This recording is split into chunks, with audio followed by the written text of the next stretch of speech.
Right, okay. நம்ம start பண்ணுவோம். அனைவருக்கும் இந்த நேரத்து வந்தனால அஸ்ஸலாமு அலைக்கும் வரஹ்மத்துல்லாஹி வபரகாத்து. உங்களுக்கு தெரிஞ்சிக்கும் ஓப்பன் யூனிவர்சிட்டி எல்எல்பி டிகிரி ப்ரோக்ராமுக்குரிய என்ட்ரன்ஸ் எக்ஸாமுக்குரிய கிளாஸஸ் நார்மலாக நமக்கு தெரிஞ்ச விஷயங்கள் தான். இப்போ இலங்கையில் வந்து என்ன ஒரு ப்ரெஸ்டீஜியஸான ஒரு தொழில்கள் என்று எடுத்தோம்னா அதுக்கு முத்தாய்ப்பாய் ஒரு இடம் இருக்கு இந்த சட்டத்துறைக்கு. அதை யாருமே மறுத்து சொல்லல. அந்த அளவுக்கு for an example what ever it is, நம்ம என்ன தொழில் எடுத்தாலும் என்ன எல்லாருக்குமே ஒரு அரசாங்க தொழில் எடுக்கணும் என்றதையும் தாண்டி அதுதான் பெரிய அல்டிமேட் பர்பஸாக இருந்தாலும் நம்மட அட்மோஸ்ட் எக்ஸ்பெக்டேஷனாக அது இருந்தாலும் சில நேரங்களில் இப்போ அந்த பெரிய பெரிய ஹை ஆஃபீஷியல்ஸ் கூட நம்ம ஒருக்கா அந்த லோவையும் ஒருக்கா செஞ்சு பார்ப்போம். அது நமக்கு ஹெல்ப்பாக இருக்குன்னு தானே அப்படி என்ற ஒரு என்ன ஒரு ஒரு தோட்டொண்டு யாருக்குமே இல்லாமலுக்கு இல்லை. அந்த அளவுக்கு ஒரு ப்ரெஸ்டீஜியஸான ஒரு ஃபீல்ட் தான் இந்த லோ ஃபீல்ட். அப்போ அதில் there is no second at all. அதில் ரெண்டாம் பட்சமான கருத்துக்கு இடமே இல்லை. அந்த அளவுக்கு ஒரு வேர்த்தினஸ் இந்த லோ ஃபீல்டு இருக்கின்றது நார்மலாக எல்லாருக்குமே தெரிஞ்ச ஒரு விஷயம். அப்போ அந்த வகையில் ஒரு ஆள் என்ன ஒரு லோயர் ஆள் ப்ராக்டிஸ் பண்ணுறது மட்டும் இல்லை, அந்த லோ ஃபீல்டுக்குள்ளே போகணுமெண்டா அதுக்குரிய வழிவகைகள் ரெண்டு மூணு இருக்கு. முதலாவது ஒரு ஆள் ஏ லெவல் குவாலிஃபிகேஷனோட என்ன 2BC ரிசல்ட்ஸ் எடுத்தால் லோ கொலிஜே வந்து லோயராக ப்ராக்டிஸ் பண்ணுற ஓட்ஸ் எடுக்கிற லோ ஆகணுமென்ற லோ கொலிஜி போகணுமென்றது தேர் இஸ் எ சாப்டர். அங்கே உள்ள ஒரு சாப்டர் இருக்கு, அது இருக்கணும். அப்படி போகிறதாக இருந்தால் நான் கொஞ்சம் உங்களுக்கு ஆல்ரெடி இந்த விஷயங்கள் தெரியுமென்றதாலையும் அதோட சேர்த்து அநேகமானாக்கள் அப்ளை பண்ணிப்பீங்கன்னு நினைக்கிறேன். இந்த க்ளோசிங் டேட்டும் முடிஞ்சபடியால் 31st இதில் இருக்கிற மிக முக்கியமான விஷயங்களை நான் ப்ரீஃபாக சொல்கிறேன். அதில் உங்களுக்கு ஏதும் டவுட்ஸ் இருக்குமா இருந்தால் நீங்கள் கேட்டுக்கொள்ளலாம். அதில் ஒரு இஷ்யூவும் இல்லை. Right, okay. அப்போ இதில் சொல்ல வர விஷயம் என்னென்னா, ஒரு ஆள் வந்து என்ன ஒரு 2BC ரிசல்ட்ஸோட ஜென்ரல் என்ட்ரன்ஸ் எக்ஸாமினேஷன் என்று சொல்லுவாங்க. அதை எழுதி ஒரு 3 வருஷம் அவர் லோ காலேஜில் ஃபுல் டைமாக இருந்து போகலாம். அதே போல் இன்டர்னலாக வந்து எப்படி என்றால் இப்போ ஏ லெவலில் ஒரு ஆள் வந்து இப்போ நல்ல சட் ஸ்கோர் எடுத்தா, இப்போ கிட்டத்தட்ட 2க்கு மேலே சட் ஸ்கோர் தேவை. அப்படியான நேரங்கள் என்ன நடக்குமெண்டா 4 யூனிவர்சிட்டிஸ் இருக்கும். அப்போ அதில் என்னென்ன யூனிவர்சிட்டி என்று நான் சொல்கிறேன். இப்போ கொத்தலாவில் டிஃபென்ஸ் யூனிவர்சிட்டியும் அதில் சேர்த்திக்கிறாங்க. Sorry, 3 universities. முதலாவது கொலம்பு யூனிவர்சிட்டிஸ், அதே போல் பேராதனை யூனிவர்சிட்டி, அதே போல் ஜஃப்னா யூனிவர்சிட்டிக்கு சட் ஸ்கோர் படி அவங்க லோ ஃபேக்கல்ட்டிக்கு போவாங்க. அவங்க 4 வருஷம் அந்த கோர்ஸை முடிப்பாங்க. அதுக்கு பிறகு அவங்க attorney at law ப்ராக்டிஸ் பண்ணணுமெண்டா if they wish to become an attorney at law they have to sit for the final year exam in Sri Lanka law college. அவங்க அந்த லோ காலேஜில் நடக்கிற ஃபைனல் இயர் எக்ஸாமை எழுதிட்டு அதுக்கு பிறகு 6 மாதம் இன்டர்ன்ஷிப், அது பிறகு அவங்க as a lawyer they can practice. இதுதான் வலிமையாக இருக்கிற ஒரு விஷயம். அதோட சேர்ந்ததாக இருக்கிற ஒரு மிக முக்கியமான விஷயம். அப்போ அவங்க போடலாம், ஃபுல் டைம் ஆகலாம், போகலாம்டா இந்த ஒர்க்கிங் க்ரௌடு எப்படி இந்த ஃபீல்டுக்குள்ளே போகிற இந்த மோலா இந்த ஃபீல்டு என்ன ஒரு சூப்பர் ஃபீல்டு என்னடா, என்ன ஒரு லிமிட்டும் இல்லை. ஒரு வயசு தான், இந்த வயசுக்கு தான் இந்த கோர்ஸை செய்யலாம் அப்படி என்ற ஒரு ஒரு ஒரு லிமிட்டும் இல்லை. எல்லாருமே படிக்கலாம். ஈவன் என்ன நாங்கள் எல்எல்பி என்ட்ரன்ஸ் எக்ஸாம் எழுதின டைம் வந்து சார் திரவியராஜ் சார் கிளாஸுக்கு அவர் ஒரு நொட்ரி பப்ளிக்காக வேலை செஞ்சவர். அவர் வந்து என்ன நடந்துச்சுன்னு சொன்னால் இடையில அந்த நொட்ரி பப்ளிக் எல்லாம் இது செஞ்சு லோயஸுக்கு மட்டும்தானே அதை ப்ராக்டிஸ் பண்ணலாம் இருந்தபடியால் நான் நினைக்கிறேன் அவர் ஒரு 70+ இருக்கும். அவரு கூட சார் கிளாஸுக்கு வந்தவர். என்னண்டா அப்படி ஒரு தாகம் இந்த ஃபீல்டில் வயது வித்தியாசம் இல்லாமல் எல்லாருக்கும் இருக்கு. அதோட சேர்த்து இன்னொரு மித்தொண்டு இருக்கு என்னண்டா, இந்த ஓப்பன் யூனிவர்சிட்டி எல்எல்பி வந்து அந்த வேலை செய்கிற ஆக்களுக்கு அப்படித்தான் செட் ஆகுமெண்டு அந்த ஆஃப்டர் ஏ லெவல் ஆக்களுக்கும் தேர் மே பி கன்ஃபியூஷன்ஸ் அப்படி ஒன்றும் இல்லை. அப்போ அதெல்லாமே நீங்கள் யோசிக்க தேவையில்ல. ஆஃப்டர் ஏ லெவல் அந்த கேட்கப்பட்டிருக்கிற குவாலிஃபிகேஷன்ஸ் இருந்தால் ஏஜ் வந்து டசன் மேட்டர், அதை கொஞ்சம் கன்சிடர் பண்ணிக்கொள்ளுங்க. அப்போ ஆஃப்டர் ஏ லெவல் ஆக்களும் நான் அந்த அந்த ஃப்ளோவிலே சொல்லிட்டு வரேன். அதோடு சேர்ந்து தான் ஓப்பன் யூனிவர்சிட்டி இந்த எல்எல்பி டிகிரி ப்ரோக்ராம். அப்போ அதோட சேர்ந்ததாக அவங்க 4 வருஷம் நம்ம எல்எல்பி டிகிரி ப்ரோக்ராம் ஓப்பன் யூனிவர்சிட்டியில் இது வந்து ஒரு இன்டர்னல் கோர்ஸ் தான். இப்போ நம்ம காசு கட்டி செய்கிறோம். அதே போல் சாட்டர்டே சண்டேஸில் கிளாஸஸ் போகுது, ஒன் சைட்டில் அப்படி வீக்கெண்ட்ஸ்லாம் கிளாஸ் நடக்கின்றதுக்காக நமக்கும் இந்த என்ன நான் சொன்ன 3 யூனிவர்சிட்டிஸ்லேருந்து போகிற ஆக்களுக்கும் ஒரு டிஃப்ரெண்ட்டும் இல்லை.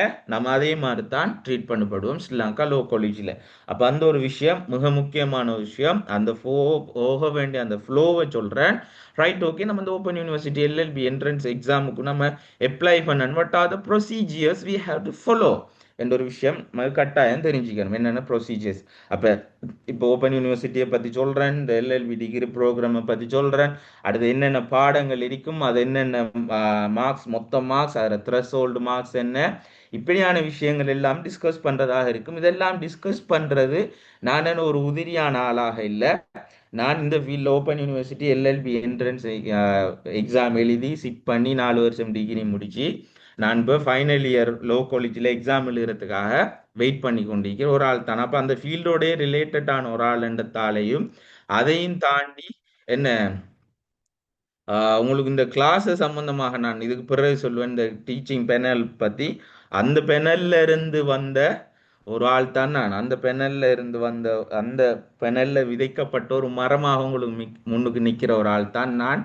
அதால உண்மையாகவே நல்ல ரிசோர்ஸ் நம்மளோட தமிழ் மீடியத்தில், அதை மேக்சிமம் யூஸ் பண்ணிக்கொள்ளுங்க. இதை தாண்டி மற்ற நிறைய போட்டி பரீட்சைகளுக்குரிய வழிகாட்டல் இந்த கிரேட் காலேஜில் நடக்குது. அதையும் நீங்கள் மற்ற எக்ஸாம்ஸுக்குரிய ஆக்களும் ஃபாலோ பண்ணிக்கொள்ளுங்க. அது ஒரு மிக முக்கியமான விஷயம். Right, okay. நான் அந்த ஃப்ளோவிலே அந்த விஷயங்களை சொல்லிட்டு வரேன். அப்போ ஓப்பன் யூனிவர்சிட்டி 1978 ஸ்டார்ட் பண்ணின ஒரு விஷயம். இதில் எல்லாமே நீங்கள் வாசிச்சிருப்பீங்க. அதில் மிக முக்கியமான விஷயங்களை நான் உங்களுக்கு பாயிண்ட் அவுட் பண்ணி சொல்ல, 1984 பிறகுதான் என்ன நடக்குதுண்டா எல்எல்பி அதே போல் எல்எல்எம் டிகிரிஸ் வந்து அதில் ஒரு கோர்ஸாக அந்த faculty of law department of legal studies என்றது ஸ்டார்ட் பண்ணப்படுது என்ற ஒரு விஷயம் எல்லாமே அதில் சொல்லப்படுது. அடுத்தது இதில் கோர்ஸ் மெட்டீரியல்ஸ் எல்லா விஷயங்களும் சொல்லப்படுது. இதில் இருக்கிற நிறைய விஷயங்கள் வந்து நம்ம கோர்ஸுக்கு போனது பிறகு what are the subject we have to follow in those 4 years, 4 வருஷமும் நாம் என்னென்ன பாடங்களை படிக்கணும், அது எப்படி நடக்கும் என்ற விஷயங்கள் எல்லாம் இதில் தெளிவாக சொல்லப்பட்டு இப்போதைக்கு நமக்கு தேவையான விஷயங்கள் என்ன என்றதை மட்டும் பார்ப்போம். அப்போ அதில் என்னென்ன இப்போ நான் சொல்லிட்டேன், நான் இப்போ லோயராக போகிறதுக்கு இது ஒரு நல்ல ஒரு வழி. இது நல்ல ஒரு வழி. இதை நம்ம சரியாக பிடிச்சி எடுத்துட்டோம்டா நம்ம ஒரு within 5 years we can become an attorney at law. அதில் there are no second at all. Right, okay. அப்போ அதில் நார்மலாக நமக்கு தெரிஞ்ச விஷயங்கள், தேவையான விஷயங்களை மட்டும் சொல்லிட்டு போகிறேன். அட்மிஷன் ரிக்குவயர்மெண்ட்ஸ் ஏ லெவலில் இந்த 2001க்கு பிறகு நான் நினைக்கிறேன் 3 பாடங்கள், அதுக்கு முந்தி 4 பாடங்கள், அந்த விஷயம் தான் இதில் சொல்லப்படுது. அதில் 3S இருந்தாலே நம்ம இது எழுதலாம். 2001க்கு பிறகு அதுக்கு முந்தி நாட்கள் வந்து 4 பாடம் அந்த பாஸ் இருக்கணும் என்ற ஒரு விஷயம் சொல்லப்படுது. அதோட ரிலேட்டடான வேற கோர்சஸ் இருந்தாலும் அதோட ரிலேட்டடானண்டா ஃபார் அன் எக்ஸாம்பிள் லோ காலேஜுக்கு போய் 3 வருஷம் எட்டர்னியட் லோவாக ப்ராக்டிஸ் பண்ணிட்டு இருக்கிறவர், எட்டர்னியட் லோ கம்ப்ளீட் பண்ணினவரும் கூட இந்த கோர்ஸுக்கு என்ரோல் பண்ணப்படுவார். அவர் டிரெக்டா லெவல் 4 மீன்ஸ் செகண்ட் இயருக்கு அவர் சேர்க்கப்படுவார் என்ற ஒரு விஷயம். நமக்கு இதில் தேவையானது ஏலோல் குவாலிஃபிகேஷன் இருந்தால் மட்டும் போதும் என்ற ஒரு விஷயம் தான் அதில் சொல்லப்படுகின்ற விஷயம். இது ஒரு மிக முக்கியமான விஷயம். த செலக்ஷன் டெஸ்ட் இதுதான் February 8, 2026 இந்த open university LLB entrance degree ப்ரோக்ராமுக்குரிய ஓப்பன் யூனிவர்சிட்டி எல்எல்பி டிகிரி ப்ரோக்ராமுக்குரிய என்ட்ரன்ஸ் எக்ஸாம்ஸ் நடக்கும். அப்போ 8th of February என்றது தான் மிக முக்கியமான ஒரு விஷயம். அப்போ இந்த வார மாதம் 8ஆம் தேதி இந்த செலக்ஷன் டெஸ்ட் நடந்தே தீரும். அதால் அதில் கொஞ்சம் என்ன அதுக்குரிய ஐடியாக்களை நான் அடுத்தடுத்துல சொல்றேன். 8ஆம் தேதி எக்ஸாம் நடக்கும் என்ற ஒரு விஷயம் சொல்லப்படுது. அதே போல மிக முக்கியமான விஷயம் தான் இது, கட்டாயமாக நமக்கு தெரிஞ்சிருக்க வேண்டிய ஒரு விஷயம். இந்த பேப்பர் ஸ்ட்ரக்சர் எப்படி இருக்கும் என்ற ஒரு விஷயம் தான் நமக்கு கட்டாயம் தெரிஞ்சிருக்க வேண்டிய ஒரு விஷயம். பேப்பர் ஸ்ட்ரக்சர் எப்படி இருக்கணும் என்று முதலாவது 4 பாடம் இருக்கும். 2020ஆம் ஆண்டுக்கு பிறகு after 2020 open university LLB entrance எக்ஸாமுக்குரிய பேப்பர் ஸ்ட்ரக்சர் எல்லாம் மாத்திட்டாங்க. ஃபார் அன் எக்ஸாம்பிள் அதுக்கு முந்தி நம்ம பார்த்தோம்டா இந்த தமிழ் லாங்குவேஜ் இருக்குதான பேப்பர் 3 அண்ட் பேப்பர் 4 என்ன அது ஒரு ரெண்டும் சேர்த்து 100 மார்க்ஸுக்கு தான் பார்த்தவங்க. அதுக்கு பிறகு என்ன செய்யறாங்கன்னு சொன்னா ஆஃப்டர் 2020 என்ன செய்யறாங்கண்டா அதுக்கு 100 மார்க்ஸ், இதுக்கு 100 மார்க்ஸ் கொடுக்குறாங்க. எதுக்கு 100 மார்க்ஸ்? தமிழ் லாங்குவேஜ், நம்மட மீடியம் தமிழ் லாங்குவேஜ் என்னதால அதுக்கு 100 மார்க்ஸ், அதே போல் இங்கிலீஷ் லாங்குவேஜுக்கு 100 மார்க்ஸ் கொடுக்குறாங்க. அதில் 4 பாடம் இருக்கு. மிக முக்கியமாக இவடத்தான் நான் ஒரு பாயிண்ட் சொல்ல போகிறேன். என்ன நல்ல இன்ட்ரெஸ்டாக அந்த ஒரு விஷயத்தை கேட்டுக்கொள்ளுங்க. மிக முக்கியமான ஒரு விஷயம், நீங்கள் கன்சிடர் பண்ணி படிக்க வேண்டிய ஒரு விஷயம். 4 பாடம் இருக்கு. ஜென்ரல் இன்டெலிஜென்ஸ் என்று நமக்கு நார்மலாக தெரிஞ்ச பாடம் நுண்ணறிவு. அதுக்கு ஒதுக்கப்பட்ட மார்க்ஸ் எத்தனைன்னு சொல்லி பார்த்தோம்னா 100 மார்க்ஸ். 1 ஹவருக்குள்ள எல்லாம் 4 பேப்பரும் 1 மணித்தாலும் 1 மணித்தாளத்துக்குள்ள within 4 hours we have to complete these papers. அப்போ இதை நம்ம 4 மணித்தாளத்துக்கு முடிச்சிடணும். அதில் இருக்கிற விஷயம் என்னென்னா 100 மார்க்ஸ் 1 ஹவருக்குள்ளே செய்யணும். த்ரெஷ்ஹோல்டு மார்க்ஸ் என்று சொல்கிறேன். த்ரெஷ்ஹோல்டு மார்க்ஸ் என்றா என்னண்டா யாருக்காவது ஒரு அவங்களுக்கு பெரும்பாலும் தெரிஞ்சிக்கும், யாருக்காவது ஒரு ஆளுக்கு டவுட் இருக்குமாக இருந்தால் அதை சொல்கிறேன். த்ரெஷ்ஹோல்டு மார்க்ஸ் என்றா என்னண்டா, இந்த பேப்பர் வண்டிக்கு தான் இந்த ஜென்ரல் இன்டெலிஜென்ஸ் நுண்ணறிவு ஐக்கு பேப்பரில் நீங்கள் 100க்கு 20 மார்க்ஸ் எடுத்தால் மாத்திரம்தான் நீங்கள் என்ன 100க்கு 20 மார்க்ஸ் ஆக குறைஞ்சது எடுத்தால் மாத்திரம்தான் என்ன செய்யப்படும் என்று சொன்னால் உங்களோட மற்ற பேப்பரில் பார்ப்பாங்க, மற்ற 3 பேப்பர்களையும் பார்ப்பாங்கன்றது அந்த த்ரெஷ்ஹோல்டு மார்க்ஸ்ன்றதை ஞாபகத்தில் வச்சுக்கொள்ளுங்க. அதே போல் general knowledge as well as அதில் த்ரெஷ்ஹோல்டு மார்க்ஸ் 10. கம்ப்ரிஹென்ஷன் டெஸ்ட் அது என்ன, கிரகித்தல், அது தமிழ் அல்லது சிங்களம் இண்டிகா. அப்போ நமக்கு தமிழ் தான் முக்கியம்ன்றதால அதில் குறைஞ்சது 20 மார்க்ஸ் நம்ம அதில் எடுக்கணும். அப்போ மற்ற பாடங்கள் பார்ப்பாங்கன்ற ஒரு விஷயம். அதே போல் இங்கிலீஷ் லாங்குவேஜ் அதுலேயும் 20 மார்க்ஸ் ஆக குறைஞ்சது எடுத்தால் தான் மற்றது எடுப்பாங்கன்னு சொல்லி ரைட். ஓகே, அப்போ இந்த பேப்பர் ஸ்ட்ரக்சர் எப்படி வரும், அதில் எத்தனை மார்க்ஸ் எடுக்க வேண்டிய விஷயங்கள் உங்களுக்கு விளங்கிக்கும் என்று நினைக்கிறேன். அதில் உங்களுக்கு டவுட் இல்லை. இதை எப்படி படிக்கணும் என்ற விஷயங்களையும் நான் சொல்கிறேன். இல்லை பாருங்க, 10 த்ரெஷ்ஹோல்ட் மார்க்ஸ் மினிமம் மார்க்ஸ் என்ற ஒரு விஷயம் சொல்லுப்படு ரைட். ஓகே, அதே போல் மிக முக்கியமான இன்னொரு விஷயம்தான் இந்த எலோகேட்டட் சீட்ஸ். அப்போ ஒதுக்கப்பட்ட ஆசனங்கள் ஒவ்வொரு இந்த இலங்கை திறந்த பல்கலைக்கழகத்துக்கு 9 பிராந்திய நிலையங்கள் இருக்கு. There are 9 regional centres. அப்போ 9 பிராந்திய நிலையங்களில் எந்தெந்த பிராந்திய நிலையத்துக்கு எத்தனை பேர் இந்த ஓப்பன் யூனிவர்சிட்டி எல்எல்பி டிகிரி ப்ரோக்ராமுக்கு எடுக்கிறன்றதான் இதில் இருக்கிற விஷயம். அப்போ செலெக்ஷன் டெஸ்ட் வைப்பாங்க, இல்லை பாங்க 400 மார்க்ஸ் மொத்தம் 4 பாடத்துக்கும் சேர்த்து 400 மார்க்ஸ். அதில் கட் ஆஃப் படி இத்தனை பேர் தான் எடுப்பாங்க. அப்போ கட் ஆஃப் என்ற விஷயம் தெரியும், எத்தனை சீட் இருக்கோ அத்தனை ஆட்கள் தான் எடுப்பாங்க. எத்தனை சீட் இருக்கேன்றெல்லாம் நமக்கு ஒரு விஷயம் இல்லை. அதை எப்படி நம்ம படித்து சக்ஸஸ் பண்ணுறன்ற பாயிண்ட்ஸ் எல்லாம் நான் சொல்கிறேன். ஃபர்ஸ்ட்டுக்கு அதில் இருக்கிற விஷயங்களை ப்ரீஃபாக சொல்கிறேன். அப்போ கொழும்பில் 200 சீட்ஸ் இருக்குது, கண்டியில் 120, மாத்திரை 75, மற்றதெல்லாம் பதிலையில் 40, குர்நேகல் 45, ரெட்னபுர 45. அதே போல் ஜஃப்னா பேட்டிக்கோளம். இப்போ நம்ம தமிழ் மீடியம் இருக்கிற ஆட்களுக்கு ஜஃப்னா பேட்டிக்கோளம் கொழம்புலையும் தமிழ் மீடியம் இருக்கு. ஆனால் பெரும்பாலான ஆட்கள் வந்து மட்டக்களப்பு அதே போல் யாழ்ப்பாணம் பிராந்திய நிலையங்களை பிரதிநிதித்துவப்படுத்துகிற ஆட்களாக இருக்கிறதால அது ரெண்டுக்கு முறையே ஒதுக்கப்பட்டுள்ள எத்தனை பேர் எடுப்பாங்கன்னு சொன்னால் 75 பேருன்றதை நம்ம ஞாபகத்தில் வச்சுக்கணுமா. சரி, இது ஒரு முக்கியமான விஷயம் ரைட். அதில் இன்னொரு விஷயம் என்னென்னா, நம்ம அந்த அந்த என்ன ஒரு காம்படிட்டிவ் எக்ஸாம்ஸுக்கு போகிற மாதிரி தான் இப்போ செட்டப் சேஞ்ச் பண்ணிக்கிறாம நம்ம பெர்மனன்ட் ரெசிடென்ஸ் நிரந்தர வதிவிடம் எங்கே இருக்கோ அங்கே இருக்கிற பிராந்திய நிலையத்தை தான் நம்ம சூஸ் பண்ணணும்ன்ற ஒரு விஷயம் சொல்லுப்படு ரைட். ஓகே, அதை கொஞ்சம் ஞாபகத்தில் வச்சுக்கொள்ளுங்க. அது பிறகு நம்மட அதில் மீடியம் அந்த விஷயங்கள் செலெக்ஷன் டெஸ்ட் என்ன மீடியத்தில் நடக்கும்டா நம்ம ப்ரிஃபர் பண்ணி நான் தமிழ் மீடியத்தில் ஆனால் எக்ஸாம்ஸ் நடக்கும். ஆக இங்கிலீஷ் பேப்பர் என் தமிழில் கேட்டுக்கிறிக்கலாவே நம்ம அந்த பிரச்சனை ஒன்று இருக்கி. ஸோ நம்மளோட என்ட்ரன்ஸ் எக்ஸாம் மற்ற முக்கியமான சப்ஜெக்ட்ஸ் தமிழில் தான் நடக்கும். அப்போ நம்ம தமிழ் மீடியத்தை செலக்ட் பண்ணினோம் என்று சொன்னால் தமிழ் மீடியத்தில் தான் நம்மளோட நுண்ணறிவு பேப்பர், அதே போல் பொது அறிவு, அதே போல் தமிழ் மொழி வினாப்பத்திரங்கள் இருக்கும் என்ற ஒரு விஷயம் இதில் மிக முக்கியமாக நமக்கு தேவையான விஷயங்களாகத்தான் இருக்கு ரைட். ஓகே, இன்டராக்டிவ் செஷன்ஸ் எல்லாம் நம்ம அதுக்கு பிறகு தெரிஞ்சு கொள்ள வேண்டிய விஷயம். எப்படி நம்மளோட ரீஜனல் சென்டர் ஐடென்டிஃபை பண்ணுற விஷயங்கள் எல்லாம் அதில் சொல்லப்பட்டிருக்கு. அதுக்குரியதுகளை கொஞ்சம் ஞாபகத்தில் வச்சுக்கொள்ளுங்க. இதில் தான் நமக்கு இப்போதைக்கு இதுதான் முக்கியமான. இதெல்லாம் வந்து நம்ம அந்த செலக்ட் ஆகி போனது பிறகு ஃபர்ஸ்ட் இயரை லெவல் 3ன்னு சொல்லுவாங்க. அதே போல் second year level 4 compulsory subjects என்ன, மற்ற பாடங்கள் என்னென்ன விஷயங்கள் எல்லாமே இதில் சொல்லுப்பட்டி ரைட். ஓகே, அதில் அடுத்தது கண்டக்ட் டீட்டெயில்ஸ் வந்து இதில் சொல்லுப்படி. அடுத்தது எப்படி இதில் அப்ளிகேஷனை செய்கிறன்ற ஒரு விஷயம், ஓப்பன் யூனிவர்சிட்டி வெப்சைட்டுக்கு போய் அதில் எப்படி அப்ளிகேஷனை செய்கிறன்ற விஷயங்கள் எல்லாமே இதில் மிகவும் தெளிவாக தரப்பட்டிக்கு. நான் நினைக்கிறேன் எல்லாருமே இதுக்கு அப்ளை பண்ணியிருப்பீங்கன்றதால இந்த விஷயங்கள் இப்போதைக்கு உங்களுக்கு தேவைப்படாதுன்னு நினைக்கிறேன். ஏனெண்டா க்ளோசிங் டேட் முடிஞ்சபடியால் முடியாமல் இருந்திருந்தால் இந்த ப்ரொசீஜர்ஸை நம்ம ஸ்டெப் பை ஸ்டெப் அவங்களுக்கு சொல்லிக்கலாம் ரைட். ஓகே, நான் இதுவரைக்கும் சொன்னதில்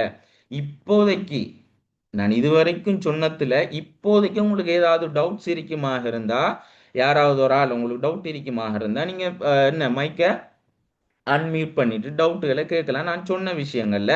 அப்படி இல்லைன்னு சொன்னா நம்ம அடுத்த விஷயத்துக்கு போவோம். நான் இதுல தேவையான விஷயங்களை மட்டும்தான் கிட்டத்தட்ட 35 பேஜுக்கு மேல இதுல ஏ டு செட் ஓப்பன் யூனிவர்சிட்டியின் என்ன bachelor of laws degree programme எல்லா விஷயமும் இதுல சொல்லப்பட்டிருக்கு. இதெல்லாம் நம்ம இந்த அப்ளிகேஷன் டெட்லைன் முடிஞ்சபடியெல்லாம் அதுல நமக்கு என்ட்ரன்ஸ் எக்ஸாமுக்கு எப்படி என்னென்ன கேள்விகள் வரும், அதுல த்ரெஷோல்டு மார்க்ஸ் என்ன, அதுல எத்தனை பேர் எடுப்பாங்கன்ற மிக முக்கியமாக தேவையான விஷயங்கள். அந்த ஃபீஸ் என்னது எக்ஸ்பென்சஸ் எல்லாம் வந்து நம்ம அந்த கோர்ஸுக்கு செலக்ட் ஆகி போனதுக்கு பிறகு நமக்கு தேவையான விஷயங்கள் என்றபடியால இப்போதைக்கு அது நமக்கு தேவையில்லை. செலக்ட் ஆகி போனதுக்கு பிறகு நம்ம ஒரு ஒரு ஒரு ஒரு கெரியர் கைடன்ஸ் மாதிரி நம்ம அந்த ஒரு விஷயத்த அந்த அந்த தொழில் வழிகாட்டல் மாதிரி இந்த கோர்ஸுக்குரிய கைடன்ஸை நம்ம செய்யலும்டா செய்வோம். Right, okay. அதில் அந்த எக்ஸாம் இது அசைன்மெண்ட்ஸ் எல்லா விஷயங்களும் இதில் போட்டி பட்டிக்கு இது வரைக்கும் சொன்னதில் உங்களுக்கு யாருக்காவது ஏதாவது டவுட்ஸ் இருக்குமாக இருந்தா நீங்க சொல்லலாம். டவுட் இல்லைண்டா நம்ம கண்டினியூ பண்ணுவோம். இன்னொரு விஷயம் எப்படி படிக்கிறன்ற ஒரு விஷயத்த சொல்றதுக்கு.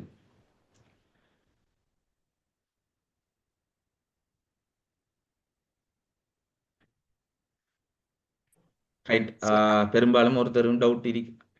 எனக்கு எக்ஸாம் ஸ்ட்ரக்சர்ல ஒரு டவுட் ஒன்று இருக்கு சார். எக்ஸாம் ஸ்ட்ரக்சர் கேளுங்க பாப்போம் கேள்வியே. தமிழுக்கு ஒரு மணித்தியாலம் அப்படின்னு தான் சொல்லியிருக்கிறாங்க. இல்ல இப்ப இந்த ப்ராஸ்பெக்டஸ்ல அழகா தெளிவாகவே போடுபட்டிக்கு இப்ப அவங்க சொன்னாங்க இவங்க சொன்னாங்கன்ற இந்த ரூமர்ஸ் உண்மைக்குமே நம்ப வேணாம். ப்ராஸ்பெக்டஸ் தெளிவாக சொல்லப்பட்டிக்கு நமக்கு தரப்பட்டி எலோகேட்டட் டைம் எல்லாமே டைம் டியூரேஷன் பாருங்க. தமிழ் லாங்குவேஜுக்கு என்ன 1 ஹவர் தான் தரப்பட்டிக்கு. அப்ப இதை தாண்டி 1.5 ஹவர் அவங்க தரையல. என்னோட ஆல்ரெடி ப்ராஸ்பெக்டஸ் நமக்கு தந்துட்டாங்கன்ற படியால நீங்க அதை பத்தி ஒரி ஆமாம் பண்ணிக்கொள்ள சார். தேவையில்ல. 1.5 ஹவர் தான் தந்துருவாங்கன்ட்டு நம்ம இன்னொரு ஆள் சொன்னதையும் நம்ம நம்ப தேவையில்ல. தெளிவா நான் அந்த விஷயத்தை உங்களுக்கு கிளியராகவே சொல்லிப்பேன் நினைக்கிறேன். ஸோ இல்ல அந்த சார், அந்த எனக்கு ஒரு அது தோட்டம் உங்களுக்கு. doubt இல்லை சார். சாரி. எனக்கு இப்ப மற்ற competitive exams, low college entrance exam சில நேரம் பேப்பர்லாம் எடுத்தா அது 3 மணித்தியாலம், தமிழ் கம்பரன்சி 3 மணித்தியாலம், சில நேரம் 2.5 மணித்தியாலத்துல இருக்கு.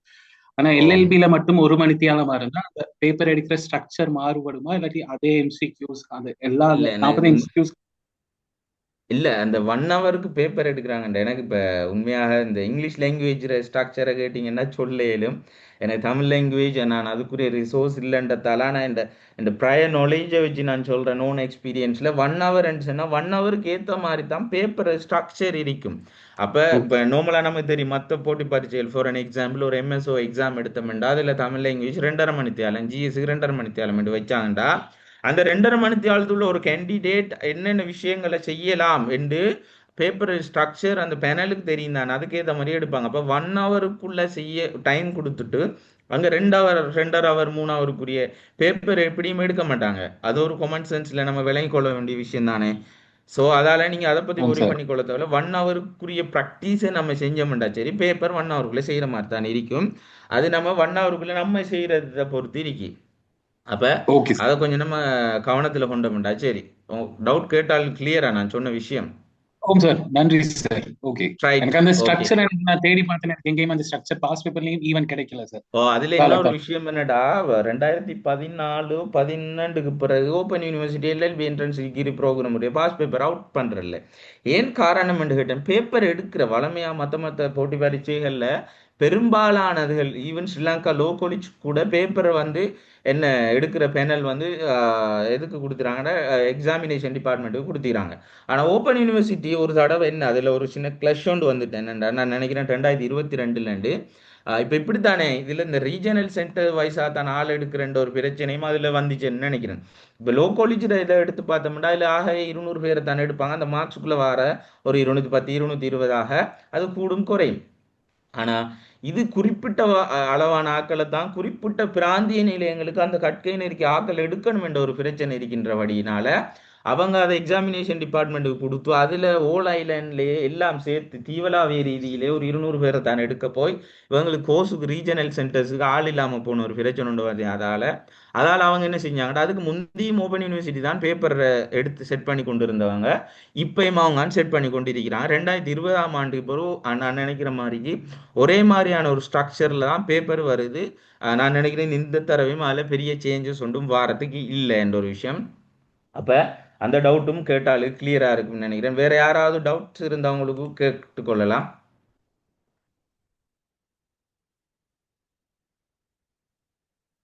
ரைட், மௌனம் சம்மதம், நம்ம கண்டினியூ பண்ணுவோம்.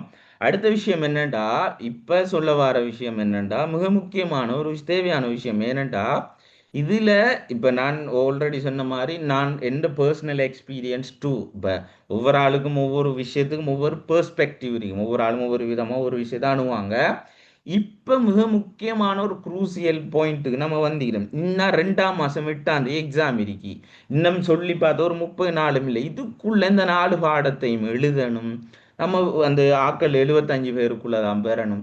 நம்மளால இது தூக்கேலுமான பாரமா, இதை நம்ம எழுதி வின் பண்ணலாமா என்று கேட்டவங்களுக்கு அந்த டவுட்டே வரப்படா. நீங்க எப்படி வின் பண்ணுவீங்க, இந்த எக்ஸாம் ஈஸியா எழுதலாம் ஏன் என்று கேட்டால் அது எப்படி என்ற ஒரு கேள்வி உங்களுள்ள வரணும். இதுதான் மிக முக்கியமான ஒரு விஷயம். அப்ப இதுக்கு என்ன செய்யணும் என்று கேட்டா, மற்ற எக்ஸாம்ஸை விட லோ அண்ட் வரக்குள்ள இந்த 4 பாடம் லோ காலேஜ்லயும் இதே மாதிரி தானே இருக்கு. அதால் என்ன செய்யணும்டா 4 பாடத்தையும் என்ன செய்யணும்டா, முதலாவது என்ன நுண்ணறிவு, 2வது பாடம் என்ன பொது அறிவு, 3வது பாடம் என்ன தமிழ் மொழித்திறன், 4வது பாடம் என்ன ஆங்கில மொழித்திறன். ரைட்.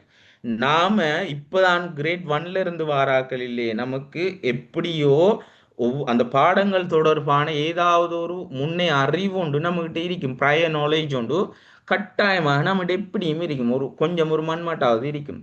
ஸோ அதை என்ன செய்யணும்டா, ஒரு ஆள் எடுப்போம், ஃபார் அன் எக்ஸாம்பிள் எக்ஸ் என்ற ஒரு ஆள் எடுப்போம். அவருக்கு 4 பாடத்திலையும் கடும் விருப்பமான பாடம் என்னன்னு கேட்டால் ஜென்ரல் நாலேஜ் என்று எடுப்போமே. அவருக்கு கடும் விருப்பம் ஜென்ரல் நாலேஜ். அடுத்ததாக அவருக்கு விருப்பம் என்னன்னு சொன்னா தமிழ் பாடம்.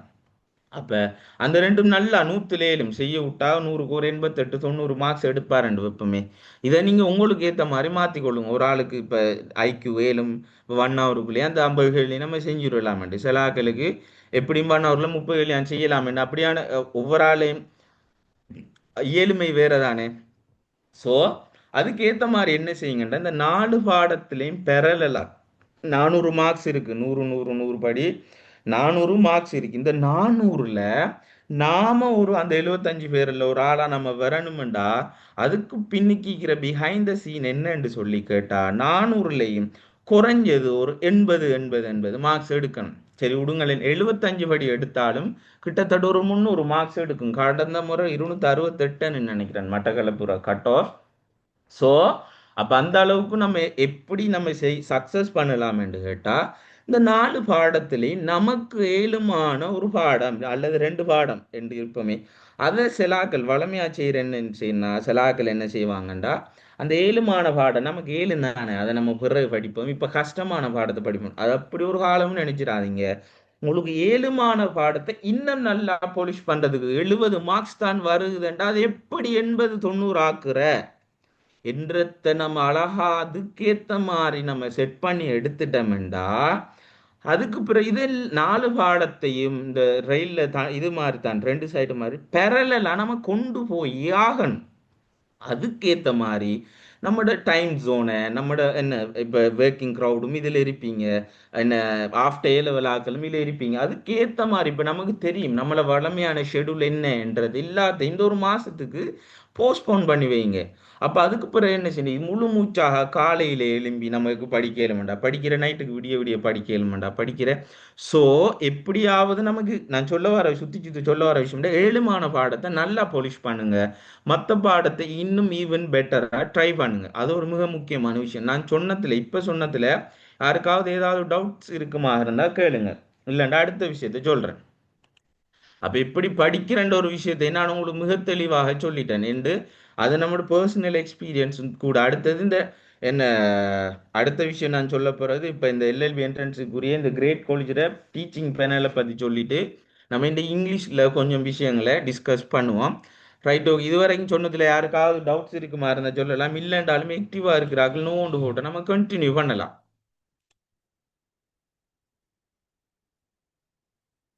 Right okay. அப்ப நம்ம கண்டினியூ பண்ணுவோம். அப்ப இதுல திருப்பியும் சொல்றேன் என்னண்டா, எந்த அளவுக்கு நம்ம இருக்கிற டைமுக்குள்ள எல்லா விஷயங்களையும் அழகா தேடி படிச்சு கொள்ளலாம். எல்லா விஷயமும் நமக்கு சுத்தி இருக்கு. அதை நம்ம சரியாக practice makes a man perfect ஒரு விஷயம் இருக்கு. நம்ம தொடர்ச்சியாக அழகா இருக்கிற ஒரு மாசம் டைம் அழகா போதும். அப்ப அதுக்குள்ளே நம்ம எவ்வளவுக்கு மெனக்கெட்டு ஒரு நாளைக்கு குறைஞ்சது ஒரு 5 6 மணி நேரம் படிச்சாலும் காணும். அதுக்கேற்ற மாதிரி இப்போ காலையில 2 ஹவர்ஸ், அதே போல ஈவினிங் 2 ஹவர்ஸ், நைட்டு 2 ஹவர்ஸ், அப்படி மொத்தமாக எடுக்க ஏழுமானாக்கள் அப்படியெல்லாம் எடுத்து படிச்சீங்கன்னு சொன்னா ஈஸியாக இந்த செலெக்ஷன் டெஸ்ட் பாஸ் ஆகி போய் ஏறிக்கலாம் 4 வருஷத்துல. அங்க அலலோ ரன் கிடக்கு. Right okay. அப்ப இதுல உங்களுக்கு எதுவும் டவுட்ஸ் இருக்குமா இருந்தா கேளுங்க. அடுத்த ஒரு விஷயம் என்னன்னு சொன்னா, அது அந்த ஒர்க் லைஃப் பேலன்ஸ் பண்ணி போற ஆட்களுக்கு சில நேரங்கள் கஷ்டமா இருக்கும்.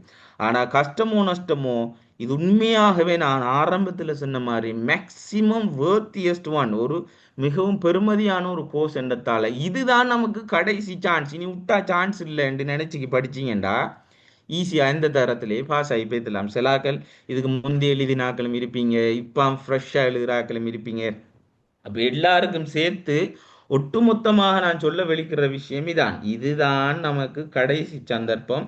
இந்த தரத்தை விட்டா நம்ம இனி பாஸ் ஆக இயலா, இனி சோயினையும் எழுதையில எக்ஸாமும் எழுதையிலாண்டு நம்ம நினைச்சோம் என்று சொன்னா ஈஸியாக ஒன் டைம்லயே பாஸ் ஆகி போயிடலாம். இதை தவிர இதுக்கு பின்னுக்கு ஒரு சீக்ரெட்டும் இல்லை. அங்க அவனுகள் படிக்கிறான், இவன் இப்படி படிக்கிறான், நம்ம படிக்கலன்ட்டு இல்லை. நம்ம சரியான முறைக்கு அதை சரியான ப்ராப்பரான கைடன்ஸும் இந்த எல்எல்பி என்ட்ரன்ஸ் எக்ஸாம் சம்மந்தமாக இல்லைன்னு நினைக்கிறேன்.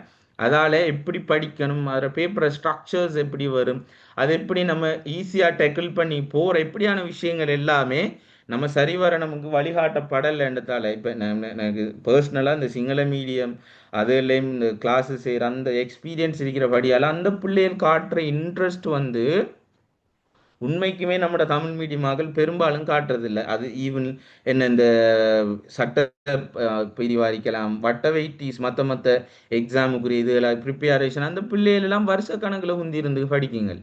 நம்ம அப்படி இல்லையே, நாளைக்கு எக்ஸாம் பண்ணக்குள்ள ஒரு கிழமைக்கு யாரையாவது நோட்ஸை வாங்கி யாரையும் இது பிளேம் பண்ணணும்னு சொல்லலை. நம்மளோட தமிழ் மீடியத்தில் பொதுவாக இருக்கிற பிரச்சனையை நான் சொல்கிறேன்.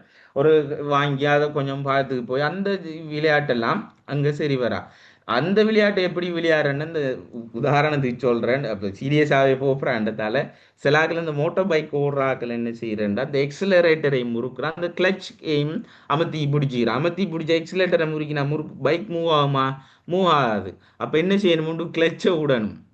அப்ப இதுல நான் சொல்ல வர விஷயம் என்னடா, நம்ம அதையும் செஞ்சு போகணும். கடைசி டைம்ல மட்டும் இதை வந்து படிச்சு பாஸ் ஆகி போகலாம்னு நினைச்சா அது சாத்தியமே படாது. அப்ப நம்ம இந்த அளவுக்கு நம்ம எவ்வளோ ஒரு டெடிகேஷனோட நம்ம இருக்கிறோமோ அந்த அளவு எல்லா ஃபீல்டையும் தான், சர்வீஸ் ஃபீல்டு எல்லாத்தையும் எடுத்து பாருங்க. சிங்கள மீடியத்தில் இருக்கிற பின்னிக்கிற சக்சஸ் காரணம் என்னண்டா, அவங்க எல்லாத்தையுமே டெடிகேஷனோட செய்வாங்க. எல்லா விஷயத்துலையும் அவங்க டைமை கொடுப்பாங்க. நம்ம என்ன செய்யற எல்லாத்துக்கும் நமக்கு டைம் இருக்கிற டைமை தான் யூஸ் பண்ணணும்னு யோசிச்சோம்டா கஷ்டம். திருப்பியும் சொல்றேன், 8ஆம் தேதி 2ஆம் மாசம் 2026ஆம் தேதி இருக்கிற எக்ஸாம் ஈஸியாக பாஸ் ஆகலாம். நான் சொன்ன வழியை தாண்டி வேற வழிகள் பெரும்பாலும் உங்களுக்கு இருக்காது. சரியான அப்போ அந்த டைமை கொடுத்து நம்ம அந்த ஒர்க் ப்ரெஷர் அப்படியான ஆட்கள் இருப்பாங்க. அது எல்லாத்தையுமே நீங்கள் கன்சிடர் பண்ணி கொஞ்சம் மெனக்கட்டிங்கன்னா சரி, ஈஸியாக அண்ணா கிடக்கு, அழகா பாஸ் ஆகி போகலாம்.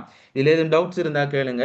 இல்லைன்ற அடுத்த விஷயம் என்னன்னு சொன்னால், இந்த டீச்சிங் பேனலை பற்றி உண்மையாகவே இது என்ன இந்த எக்ஸாக்ரேட் பண்ணி சொல்கிறேன்ன்றது இல்லை, நான் பாஸ் ஆனது சொல்கிறேன். எக்ஸாக்ரேஷன் இல்லை, மிகைப்படுத்தி இந்த பேனலை பற்றி நான் சொல்லவே இல்லை.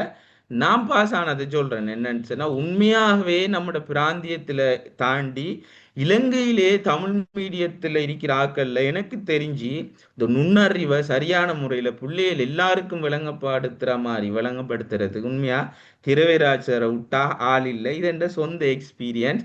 நான் ஆஃப்டர் லெவல் சார்கிட்ட கிளாஸுக்கு போனேன். உண்மையான ஜீரோ நாலேஜ் ஐக்கியூவை பற்றி. அப்போ சார் ஒவ்வொரு கண்டினியூவாக கிளாஸுக்கு போகணும், அது ஒரு விஷயம். ஒரு விஷயம் விளங்கலன்னு சொன்னேன். இப்போ ஜூம் இன்டராக்ஷன் என்றாலும் சார் சில நேரங்களில் டவுட்டுகள் எல்லாத்தையுமே கேட்டு அவடத்தை கிளியர் பண்ணி போவார். பைக்குள்ள இருக்கிற சக்சஸ் என்ன மத்தாக்களை விட சார்கிட்டன்னு கேட்டால், எனக்கு தெரிஞ்சதுகளை சொல்றேன்.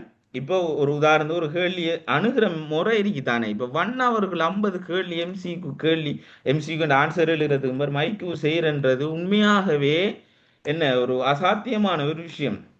அது எப்படி சாத்தியமாக்கலாம்னு சொன்னா, சார் ஒவ்வொரு கேள்வியையும் அணுகிற முறையில அந்த விஷயங்களை சொல்லி தருவார். இப்ப எந்த கேள்விக்கு கணக்கு போட்டு இருக்கணும், எந்த கேள்வியில ஷார்ட்கட்ல முடிச்சுக்கலாம். அப்ப நமக்கு அவரது விட தான் தேவை. இங்க மெட்ஸ் படிச்சு நம்ம இது செய்ய போறோம் இல்லையா ஐக்யூல. அப்ப சில ஆகல அந்த மெட்ஸுக்குள்ளாலேயே கொண்டு போவாங்கன்ற ஒரு விஷயத்த நான் வேற ஆக்களை பிளேம் பண்ணல. இதுல இருக்கிற அவங்களுக்கு அந்த ஈஸியா அந்த மெத்தட்ஸை நம்ம ஃபாலோ பண்ணி அதை கெச்சப் பண்ணி போறதுக்குரிய ஐடியாக்களை நான் சொல்றேன். அப்ப அந்த வகையில உங்களுக்கு அந்த தொடர்ச்சியாக இந்த எக்ஸாம் மட்டும் இல்ல, மத்த இதுக்குரிய எல்லா எக்ஸாம்லயும் நுண்ணறிவுன்றது ஒரு பேப்பர் வரும் தானே. ஸோ அதை நம்ம ஈஸியாக பாஸ் ஆகி போறதுக்கு சேருட்டீர் அந்த ஸ்ட்ராட்டஜி. சார் உண்மையா நல்ல ஒரு ரிசோர்ஸ் பர்சன் தமிழ் மீடியத்தில், எஸ்எல்ஏஎஸ் ஆஃபீஸர், அது உங்களுக்கு தெரிஞ்சும். அதே போல பொது அறிவு ரியா சார் அங்கால சொல்லவே தேவையில்லை. அப் டு டேட் எல்லா விஷயமும் ஃபிங்கர் டிப்ஸில் வச்சுக்கிருப்பார். கிட்டத்தட்ட 25-30 வருஷமா இந்த ஃபீல்டில் இருக்கிறாருன்னு நினைக்கிறேன். ஸோ எல்லா விஷயமும் சாருக்கு அத்துபடி எப்படி பேப்பர் ஒரு மென்ன விளக்கம் எல்லாமே எல்லா அந்த ஃபீல்டோட இருக்கிற ஆக்களோடையும் சாருக்கு டச் இருக்கிறபடியால எந்த போட்டி பரீட்சை எடுத்தாலும் அதுக்குரிய சரியான ப்ராப்பராக நம்ம ஃபாலோ பண்ணினோம்டா நம்ம அதை சக்ஸஸ் பண்ணலாம். சாருக்கு பிடிக்காத இது என்னன்னா, ஒரு ஒரு செஷனுக்கு வர இடையில வரல ஒரு கடைசி டைமுக்கு வந்து சார்கிட்ட ரெக்கார்டிங்கை கேட்டுக்கிறீங்க, விளைச்சல் ஒன்று போகும். அதால இருக்கிற டைமுக்குள்ள உண்மையாகவே சார்கிட்ட எல்லா தேவையான அப் டு டேட் நம்ம ஜெனரல் நாலேஜ் பேப்பர் எடுத்தோம்னா அதுல லீகல் டேர்ம் வேர்ட்ஸ் வரும். அதில் அது என்னத்தை சொல்லுது என்ற ஒரு விஷயங்கள் எல்லாமே கேள்வியாக கேட்கப்படும். எல்லாமே சார்கிட்ட இருக்கு. அதோட சேர்த்து ஜென்ரல் நாலேஜை பொறுத்த வரைக்கும் அந்த இப்ப பேப்பர் ஸ்ட்ரக்சர் எப்படி வருதுண்டா, கரண்ட் அஃபேர்ஸோட சம்மந்தப்பட்டதாகத்தான் எக்ஸாமினேஷன் டிபார்ட்மெண்ட் எடுக்கிற பேப்பராக இருக்கட்டும், மற்றதெல்லாம் கரண்ட் அஃபேர்ஸோட சம்மந்தப்பட்டதாக இருக்கிறதால சார் எல்லா விஷயத்தையும் தேடி தொகுத்து ஒவ்வொன்றாக ஒரு கேள்வியை தொட்டா ஒரு கேள்வியில 10 கேள்விக்குரிய விளக்கங்கள் உங்களுக்கு சொல்லப்படும். அவ்வளவு விஷயமும் தெளிவாக உங்களுக்கு சொல்லப்படுறதால அதையும் கொஞ்சம் ஞாபகத்தில் வச்சுக்கொள்ளுங்கட்டா. சரி, ரைட், ஓகே. அதே போல தமிழ் லாங்குவேஜ் அஸ்லம் சார் உண்மையாக எஸ்எல்ஏஎஸ் ஆஃபீஸர் அவரும் என்ன எல்லா அவர் ப்ரிடிக்ட் பண்ற எல்லா கேள்வியும் அந்த எக்ஸாமுக்கு வரும் என்றுதான் எந்த தனிப்பட்ட அனுபவம் கூட. இந்த நொதர்ன் எம்எஸ்ஓ எக்ஸாமு கூட அவர் சொன்ன அந்த கேள்வியெல்லாம் வந்துருந்தீங்க. ஹெல்த் எம்எஸ்ஓ அப்படியே எல்லா படிப்பிக்கிற எல்லாத்துக்குமே அவர் சொல்றது தானே அங்கே ஒன்றும் வரமாட்டான்ற அளவுக்கு. சரி, ஓகே. இங்கிலீஷ் லாங்குவேஜ் அநேகமா நான் தான் செய்வேன். என்னை பற்றி நீங்கள் சொல்லணும். Right, okay. இதுவரைக்கும் சொன்னதுல உங்களுக்கு ஏதாவது டவுட்ஸ் இருக்குமா இருந்தால் கேட்கலாம். இல்லைண்டா இந்த open university LLB entrance degree ப்ரோக்ராமுக்குரிய இங்கிலீஷ் லாங்குவேஜ் பேப்பர் என்ன மாதிரி வரும், அதுக்கு எப்படி ரெடி ஆகுற, என்னென்ன strategies we have to follow என்ற ஒரு விஷயங்களை நம்ம சொல்லிட்டு இந்த இதை முடிப்போம். அப்போ உங்களுக்கு எதுவும் டவுட்ஸ் இருந்தால் கேளுங்க யாராச்சும்.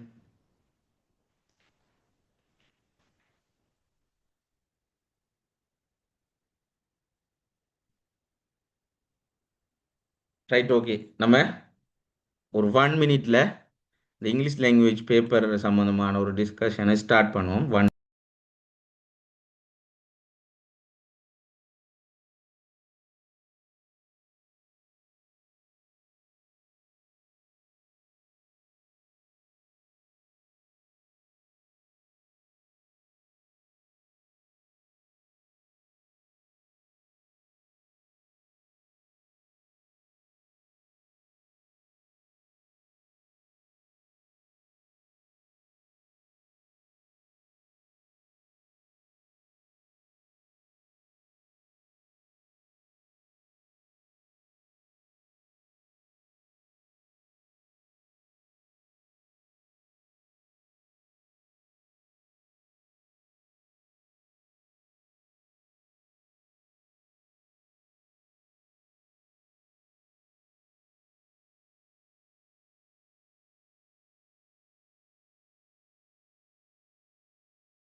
ரைட்,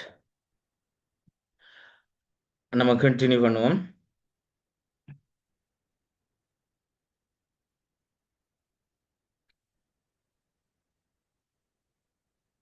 நார்மலா நமக்கு தெரியும், இந்த ஓப்பன் யூனிவர்சிட்டி எல்எல்பி என்ட்ரன்ஸுக்கு 4 பாடம் வரும். அதில் என்னென்ன பாடங்கள் என்ற விஷயம் எல்லாம் டிஸ்கஸ் பண்ணிட்டோம். அதில் மிக முக்கியமான ஒரு பாடம் தான் இதில் த்ரெஷோல்டு மார்க்ஸ் 20 மார்க்ஸ் குறை எடுத்தால் மற்ற பேப்பர் என்னென்னு கணக்கெடுக்க மாட்டாங்க ஒரு விஷயம் நமக்கு தெரியும். ரைட், இந்த பாடத்தில் இங்கிலீஷ் லாங்குவேஜில் எல்எல்பி என்ட்ரன்ஸ் எக்ஸாமுக்குரிய இங்கிலீஷ் லாங்குவேஜ் பேப்பரில் எப்படி நம்ம கூட மார்க்ஸ் எடுக்கிறன்றதுக்கு இப்போ நமக்கு டார்கெட் என்ன, மொத்தமாக எல்லாம் சேர்த்து ஒரு 280 290 நம்மட வந்தால் கட் ஆஃப்ல வந்து எப்படியோ செலக்ட் ஆகிரும். எப்படியும் செலக்ட் ஆகும். நான் சொன்ன விஷயங்களை நீங்கள் ஃபாலோ அப் பண்ணுவீங்க. ஸோ இங்கிலீஷ் பாடத்தில் அந்த விஷயங்களை எப்படி ஃபாலோ அப் பண்ணுறேன். இப்போ இவிடத்த ஹிந்திக்கு இங்கிலீஷ் கிராமர் டென்சஸ் அது அந்த விஷயங்கள் எல்லாம் படிப்பிச்சு போகிறதுக்கு நானால் இல்லையே. அது நம்ம இங்கிலீஷ் வேறையா தனியாக படிக்கிறோம், அது வேற சாப்டர். இப்போ நமக்கு தேவையான விஷயம் என்னண்டா, இந்த எல்எல்பி என்ட்ரன்ஸ் டிகிரி ப்ரோக்ராமுக்குரிய இங்கிலீஷ் பாடத்துல பேப்பர் ஸ்ட்ரக்சர் எப்படி வந்துச்சு, அது எப்படி வரும், அதுக்கு என்னென்ன வகையான தயார்படுத்தல்களை நம்ம செஞ்சா லேசா பாஸ் ஆகி போய் தரலாம். இதை கஷ்டப்படுத்தி பிடிச்சி இழுக்கிற இது இல்லையே. ஸோ நம்ம ஈஸியாக அதை எப்படி சக்ஸஸ் பண்ணலாம் என்றுதான் இதில் நான் சொல்ல போகிற விஷயம். ரைட், முதல்ல இந்த பேப்பரை ஸ்ட்ரக்சர் எடுத்தீங்கண்டா, இங்கிலீஷ் லாங்குவேஜ் பேப்பரை ஸ்ட்ரக்சரை நம்ம எடுத்து பார்த்தோம்டா, அதில் முத்தாக 3 கேள்வி வரும்.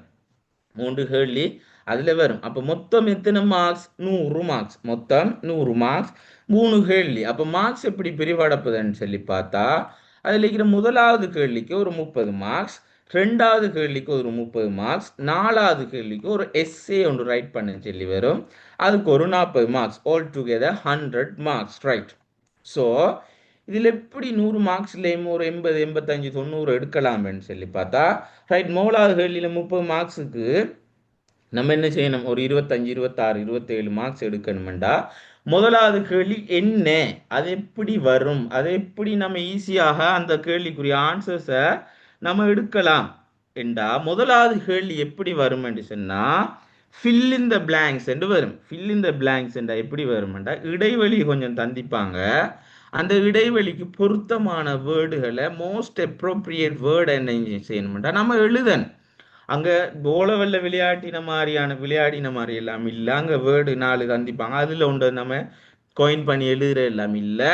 நம்மட ஹையால் என்ன செய்யணும்னு சொன்னால் அதுக்குரிய மோஸ்ட் அப்ரோப்ரியேட் வேர்டு என்னன்னு சொல்லி தெரிஞ்சு நம்ம அதை எழுதணும். ரைட், அப்போ அதை எழுதினோம்டா அப்போ அதில் என்ன வரும், இப்போ அதில் மூலாவது கேள்வி அப்போ என்னத்தை தான் கேட்க போகிறாங்கன்னு சொன்னால், பேசிக்காக இதுவரைக்கும் 2020ஆம் ஆண்டுல இருந்து கடைசி வருஷம் வரைக்கும் இந்த முதலாவது கேள்வி என்னத்தை தழுவி வந்துச்சுன்னு சொல்லி பார்த்தோம்னா, ப்ரப்போசிஷன்ஸ் இடைநிலை சொற்களை அதில் பொருத்தமான இடைவெளிகள் அந்த ப்ரப்போசிஷனை போடணும்னு சொல்லி, அப்போ அதுதான் இந்த முறையும் வருமானு சொல்லி கேட்டால் ஒரு 80% சொல்லலாம். அப்போ அதுல இருந்து நம்ம ஒரு ஊகித்து எடுக்கக்கூடிய ஒரு விஷயம் என்னன்னு சொன்னா, இந்த பார்ட்ஸ் ஆஃப் ஸ்பீச்ல இருந்து பொருத்தமானது எது என்று. பார்ட்ஸ் ஆஃப் ஸ்பீச் என்ன நமக்கு தெரியும், நவுன் வரும், வேர்ப் வரும், அட்வர்ப், adjective, ப்ரப்போசிஷன், கன்ஜங்ஷன் இப்படி எல்லாம் வரும். ஸோ அதை பற்றின நமக்கு தெளிவான பூரணமான கம்ப்ளீட்டட் நாலேஜ் இருந்தால் மாத்திரம்தான் நம்ம என்ன செய்யலாம், இந்த முதலாவது கேள்வியில் 30 மார்க்ஸ் ஆளேக்கா தூக்கலாம். ஸோ அதுக்கு நம்ம என்ன செய்யணுமெண்டா, என்னென்ன செய்யணும் என்ற விஷயத்தையும் சொல்கிறேன். ஸோ முதலாவது கேள்வியிற ஸ்ட்ரக்சர் எப்படி வரும்ன்றதை சொல்லிட்டேன்.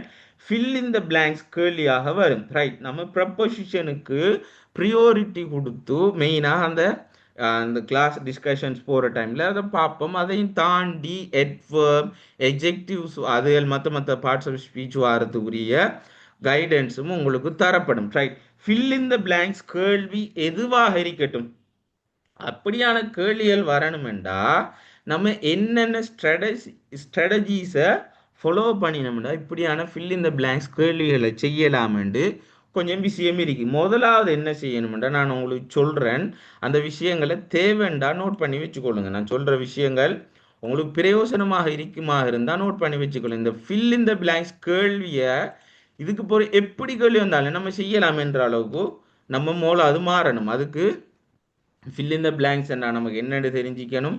அந்த கேள்விகள் எப்படி எப்படி வரும் என்ற ஒரு விஷயம் நமக்கு தெரியும். அப்போ அதுக்கு எப்படி ஆன்சர் எழுதுறேன்ட்டு சில விஷயங்களை, தேவையான சில விஷயங்களை சொல்கிறேன். தேவைண்டா எழுதி வச்சுக்கொள்ளுங்க. ரைட், மோலாவது என்ன செய்யணுமெண்டா, எல்லாத்தையும்ல சில விஷயங்களை நான் காட்டுறேன், முக்கியமான விஷயம் சொல்கிறேன். மோலாவது என்னன்னு சொன்னால், எடுத்த உடனே இவட்டத்தை இதான் வரும், எட்டு வரும், ஒன்று வரும், ஒஃப் வரும், அண்டு டூ வரும், இதைத்தான் வருமெண்டு நம்ம கெஸ் பண்ணி கையால் போடுறல்ல. அப்போ மோலாவது என்ன செய்யணும்னு சொன்னால், குயிக்காக அந்த விஷயம், அதுதான் மோலாவது ஸ்டெப். எடுத்த உடனே ஆன்சர் எழுதப்படான்றதான் மோலாவது ஐடியா. அந்த டாபிக் என்ன, ஃபர்ஸ்ட்டுக்கு என்ன செய்யணும்னு சொன்னா, எடுத்த உடனே ஆன்சரை போடாமலுக்கு அந்த டாபிக் என்ன, இது என்னத்தை பற்றி சொல்லுதுண்டா, இடைவெளியை கழிச்சிட்டு மற்றதையில நம்ம வாசிச்சு பார்க்குறோம். இடைவெளியில வார வேர்டுகளை கழிச்சிட்டு மற்ற வேர்ட்ஸுகளை நம்ம என்ன செய்யறோம்டா வாசிச்சு பார்க்குறோம். ரைட், ஓகே, இந்த டாபிக் இதை பற்றி தான் சொல்லுது. ஒரு ரஃப்பான ஒரு ஒரு மேலோட்டமான ஒரு சர்ஃபேஸ் லெவலில் ஒரு ஐடியா ஒன்றை நம்ம என்ன செய்யணும்டா எடுத்துக்கொள்ளும். எடுத்த உடனே ஆன்சர் எழுத போடல, ஏன்டா அங்கே ஆன்சர் தந்திக்க மாட்டான். அப்போ நம்ம தான் போட்டு எழுதணும்ன்றதால அதை வாசித்து ஃபர்ஸ்ட்டுக்கு அந்த டாபிக் என்னத்தை சொல்கிறான்ன்றதை விளங்கிக்கொள்ளணும். அடுத்து இன்னொரு விஷயம் என்னச்சுன்னா, என்ன டென்ஸில் இந்த டாபிக் தரப்பட்டிருக்கு. அப்போ இறந்த காலத்தில் தரப்பட்டிக்கா, நிகழ்காலத்தில் தரப்பட்டிக்கா, எதிர்காலத்தில் தரப்பட்டிக்கா என்று நம்ம என்ன காலம் என்று வாசித்து நம்ம விளங்காட்டி நமக்கு அது கஷ்ட காலமாக பேத்திரும். அப்போ அதையும் கொஞ்சம் கன்சிடர் பண்ணிக்கொள்ளுங்க. அப்போ என்ன டாபிக் என்னன்ற ஒரு விஷயத்த விளங்கணும், என்ன டென்ஸில் அந்த விஷயம் தரப்பட்டிக்கு. அப்போ பெரும்பாலும் அந்த டென்ஸ் மாறாது. அப்போ ப்ரெசன்ட் டென்ஸில் அந்த விஷயம் தரப்பட்டிருந்தா அந்த ப்ரெசன்ட் டென்ஸ்லேயே எல்லாம் போகும், பாஸ்ட் டென்ஸில் தரப்பட்டிருந்தா பாஸ்ட் டென்ஸ்லேயே போகும். இதுவரைக்கும் அந்த பேப்பர்கள் பெரும்பாலும் ப்ரெசன்ட் டென்ஸில் வரதாகத்தான் இருந்திருக்கு என்றதையும் உங்களோட மேலான கவனத்துக்கு கொண்டு வரேன். அடுத்த ஒரு விஷயம், என்ன ஸ்டைல், ஒரு ஃபார்மல் மெத்தடில் இருக்கா அல்லது ஒரு இன்ஃபர்மேஷனல் மெத்தடில் இருக்கா, ஒரு தகவல் சொல்கிற அடிப்படையில் இருக்கா, ஒரு உத்தியோகபூர்வமான அடிப்படையில் இருக்கா, இப்படியான விஷயங்கள் எல்லாத்தையும் என்ன செய்யணுமெண்டா ஃபர்ஸ்ட்டுக்கு விளங்கி எடுக்கணும். இது எல்லாத்துக்கும் முதல் நம்ம அப்படியான கேள்வி ஒரு 10 15 20 கேள்வி செஞ்சு பார்த்தா தான் நமக்கு அந்த ஐடியா வரும். நான் அந்த ஐடியா எப்படி எடுத்து செய்கிறேன்றதை சொல்கிறேன். அப்போ பேப்பர் நம்ம சரி அதுக்கு முந்தி நம்ம ப்ராக்டிஸ் பண்ண போகல இந்த ஐடியாக்களை ஃபாலோ பண்ணி செஞ்சோம்னா அங்கே போய் அழகா ஈஸியாக பேப்பரை செஞ்சு வரலாம். Right, okay. அப்போ மோலாவது என்ன செய்யணும், எடுத்த உடனே நம்ம ஆன்சர் எழுத போகிறா, அது என்ன டாபிக், அது என்ன டென்ஸில் அந்த விஷயம் சொல்லப்படுது, அது என்ன டோனில் அந்த விஷயம் சொல்லப்படுது என்ற ஒரு விஷயத்த சொல்லணும். அடுத்த விஷயம் என்னண்டா, நம்ம இந்த என்ன வேர்டு, என்ன வகையான வேர்டுன்றத நம்ம ஐடென்டிஃபை பண்ணுறதுக்கு என்ன செய்யணுமெண்டா, என்ன வகையானது இதுக்கு பொருத்தமாக வரும் என்று கொஞ்சம் இதெல்லாம் எடுத்த உடனே அங்கே பேப்பரில் போய் எக்ஸாம் ஹோலுக்குள்ளே சக்ஸஸ் ஆகாது. நம்ம ப்ராக்டிஸ் பண்ணுறதுக்குரிய ஐடியாக்களை நான் சொல்கிறேன், என்ன வகையானதாக இருக்கும். இது ஒரு நவுனுக்கு முந்தி வருமா, ப்ரிப்போசிஷனோட சேர்ந்து வருமா, ஒரு வேர்புக்கு முந்தி வருமா, சப்ஜெக்ட் ஒப்ஜெக்ட்டுக்கு நடுவில் இது வருமா, ஏதாவது ஒரு கனெக்ஷனை காட்டுதா, இப்படியான இதுகள் எல்லாத்தையுமே நம்ம கிளியர் கட்டாக என்ன செய்யணும்னு சொன்னா தெரிஞ்சு வச்சுக்கொள்ளணும். அப்ப இதுல உங்களுக்கு தேவையான பாயிண்ட்டை நீங்க எழுதி வச்சுக்கொள்ளுங்க.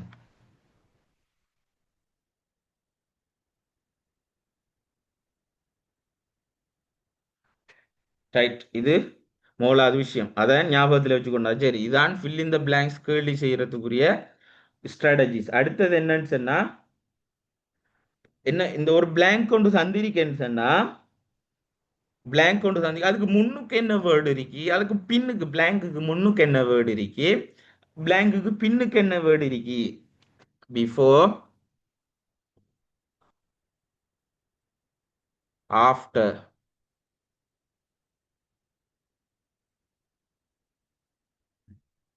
அப்ப இந்த பிளாங்குக்கு முன்னுக்கு என்ன வேர்டு இருக்கு, பிளாங்குக்கு பின்னுக்கு என்ன வேர்டு இருக்குன்றதையும் கொஞ்சம் என்ன செய்யணும்னு சொன்னா பார்த்துக்கொள்ளணும். அப்ப அதுல என்ன நடக்குமெண்டா, ஃபார் an எக்ஸாம்பிள் ஒரு சென்டென்ஸ் ஒன்று போடுறேன் பாருங்க. எல்லாத்தையும் சொல்லிட்டு போறான், எக்ஸாம்பிள்ஸோட சொன்னா டைம் எடுக்கும். நான் அதை விளங்கப்படுத்துறதுக்காக நாங்கள் உங்களுக்கு சொல்றேன். இதை மட்டும், இந்த வேர்டை மட்டும், ஓவர் half the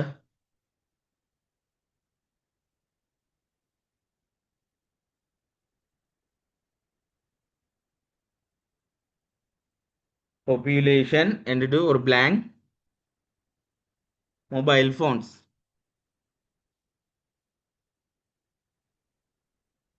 ரைட். இப்படி நமக்கு ஒரு என்ன ஒரு சென்டென்ஸ், இது ஒரு சென்டென்ஸா எடுத்துக்கோமே. அப்ப அதுல இப்படி ஒன்று தரப்பட்டிருக்கேன்டா, இவிடத்து என்ன வரும்?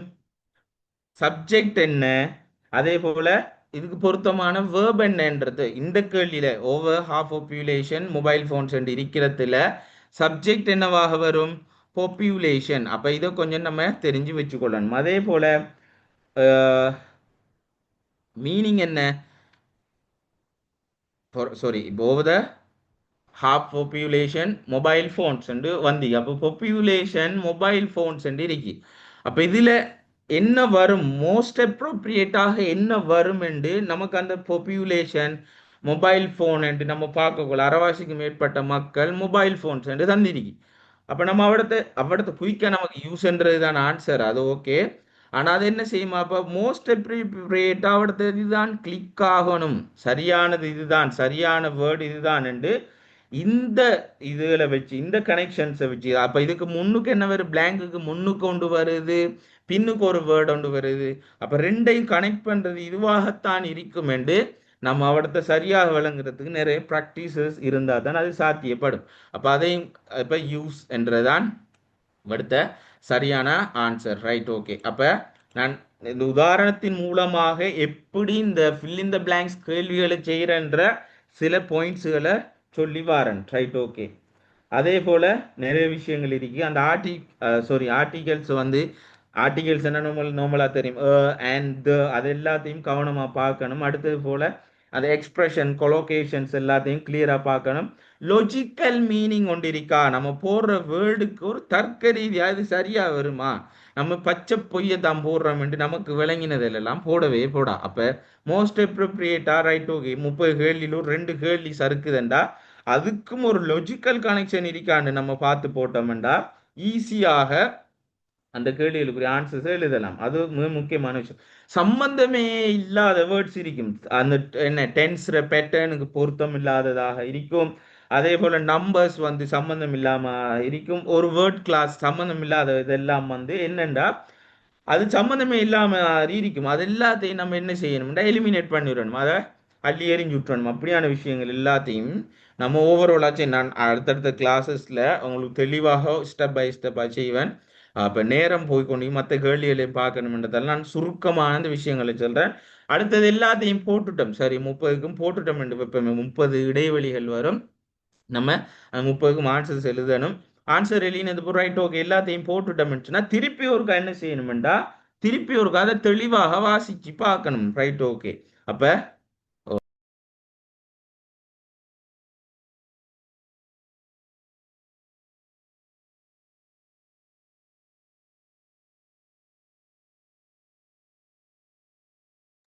Right, okay. அப்ப இது நான் ஒரு சர்ஃபேஸ் லெவல்ல உங்களுக்கு என்னென்ன ஐடியாஸை you have to follow to answer these questions என்ற ஒரு விஷயத்த நான் உங்களுக்கு சொல்லிட்டேன். Right, okay. இன்னும் டீப் அண்ட் டெப்த்தாக எப்படி ஆன்சர் எழுதுகிற விஷயங்கள் எல்லாத்தையும் ஈஸியாக நான் சொல்லி தருவேன் இன்ஷால்லா. அடுத்த ஒரு விஷயம் என்னன்னு சொன்னா, இந்த கேள்விகளை நம்ம ஈஸியா மூணாவது கேள்விக்கு answer fill in the blanks கேள்விக்கு ஆன்சர் எழுதணும்னா இன்னும் நிறைய விஷயங்கள் இருக்கு. முதலாவது நிறைய விஷயம் இல்லை, அது ஒரே ஒரு விஷயம் தான், நான் நிறைய வாசிக்கணும். அதை தான் சொல்றேன் நான். எந்த அளவுக்கு தூரம் நம்ம அதை வாசிக்கிறோமோ அந்த அளவுக்கு தூரம் இப்படியான கேள்விகளை நம்ம செய்யலாம். ஸோ அதுக்கு நான் சொல்றேன் இன்னொரு டிப்ஸ் என்னண்டா, இப்படியான ஒரு ஆர்டிகல்ஸ் ஒரு 300 வேர்ட்ஸுக்குள்ள இருக்கிற ஒரு ஆர்டிகல் எடுத்து அதுல இருக்கிற அந்த ஃபார் அன் எக்ஸாம்பிள் ப்ரப்போசிஷன்ஸை தான் நம்ம இந்த பார்க்க வேண்டாம், அதில் இருக்கிற ப்ரப்போசிஷன்ஸை தெரிஞ்செடுத்து அதை ஹைலைட் பண்ணி அதை இல்லாமலுக்கு நம்ம ஒரு கேள்வி எழுதி திருப்பி அதுக்கு இந்த ப்ரப்போசிஷன்ஸ் வருமெண்ட் அதை போட்டு நம்ம ரீசெக் பண்ணலாம்.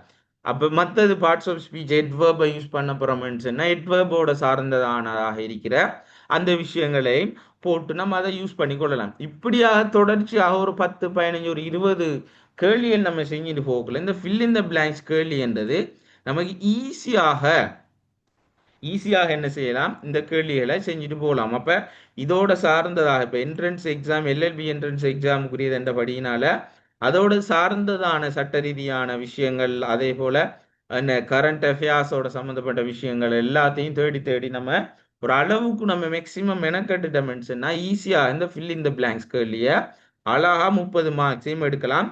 இது பார்க்கறது தான் இடைவெளி இருக்கு, ஆன்சர்ஸ் ஒன்றுமே இல்லை, ஒரு சாய்ஸும் இல்லை, எப்படி செய்யறேன்ட்டு இதை விட வேற பெட்டராகவும் உங்களுக்கு இதுக்குரிய ஐடியாஸை சொல்றதுக்கு இல்லை.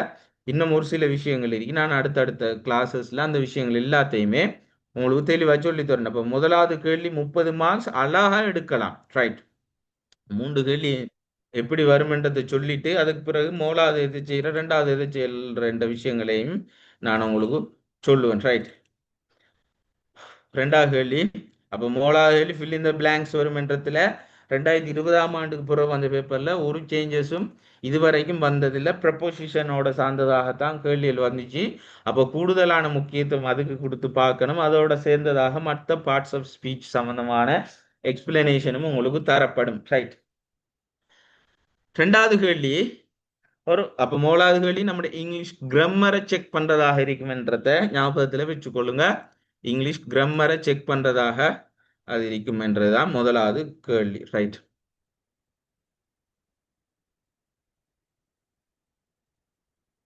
ரைட். ரெண்டாவது கேள்வி என்னண்டா, ஒரு ரீடிங் கம்ப்ரிஹென்ஷன்.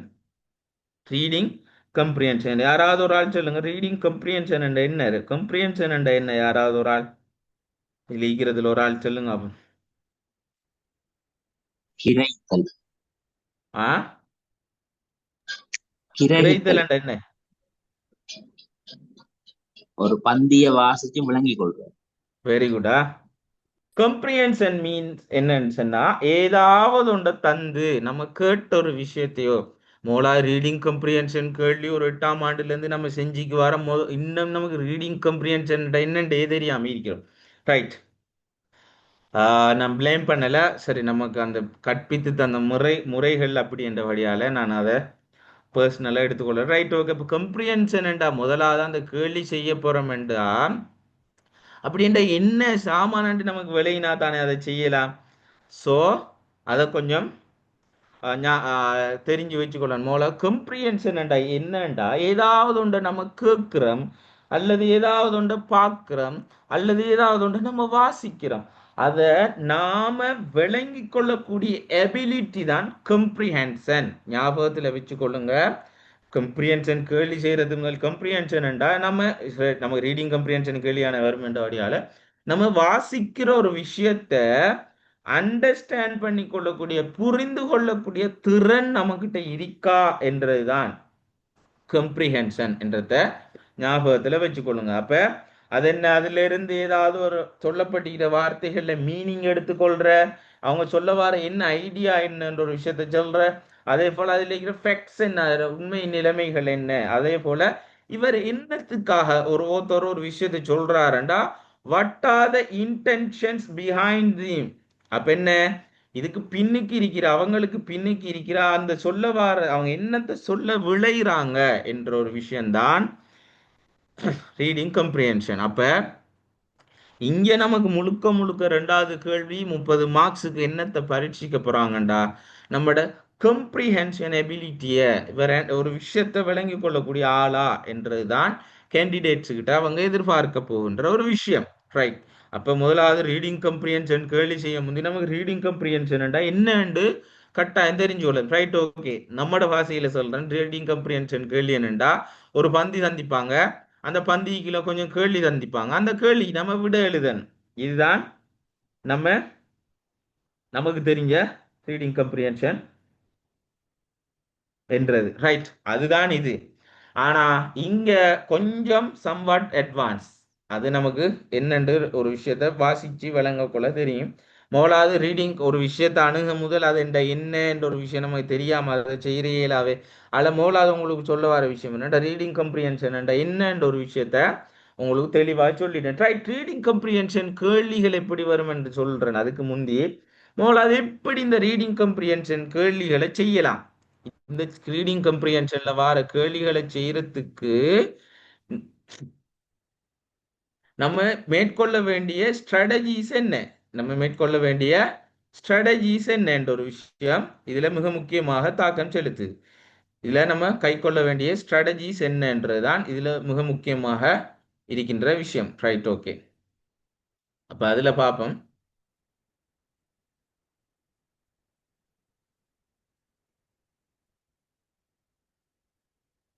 One second.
ரைட். நம்ம கண்டினியூ பண்ணுவோம். அப்போ முதலாவது இந்த ரீடிங் கம்ப்ரிஹென்ஷன் கேள்விக்கு எவ்வாறு நம்ம ஆன்சர் எழுதுற என்ற ஒரு விஷயம். ரீடிங் கம்ப்ரிஹென்ஷன் கேள்வி நமக்கு வருமாக இருந்தால் அதுக்கு நம்ம எப்படி ஆன்சர் எழுதுற என்றது கட்டாயமாக நமக்கு தெரிஞ்சுக்கணும். ரீடிங் கம்ப்ரிஹென்ஷன் கேள்வி வந்தா எப்படி ஆன்சர் எழுதுறன்றது தெரிஞ்சுக்கிறது முதலாவது ரீடிங் கம்ப்ரிஹென்ஷனை எப்படி நம்ம இம்ப்ரூவ் பண்ணி கொள்ற என்ற ஒரு விஷயம் மிக தெளிவாக நம்ம தெரிஞ்சு கொள்ளணும். அப்போ முதலாவது என்ன செய்யணும், தொடர்ச்சியாக என்ன செய்யணும்டா ரீடிங் கம்ப்ரிஹென்ஷன் இப்போ நான் சொல்றது எல்லாமே ஃபாலோ பண்ணினீங்கன்னா ஈஸியாக இந்த எக்ஸாம் பாஸ் ஆகலாம். இப்படி வேற ஆக்கள் செய்வாங்களான்ட்டு எனக்கு சரியா தெரியும், மற்ற ஆக்களை பற்றி தெரியா. ஆனா திஸ் இஸ் சம் வாட் டிஃப்ரென்ஸாக உங்களுக்கு இருக்கும். ரைட். அப்போ மூலாவது என்னன்னா அது தொடர்ச்சியாக என்ன செய்யணும்டா அந்த விஷயத்தை தொடர்ச்சியாக வாசிக்கணும்.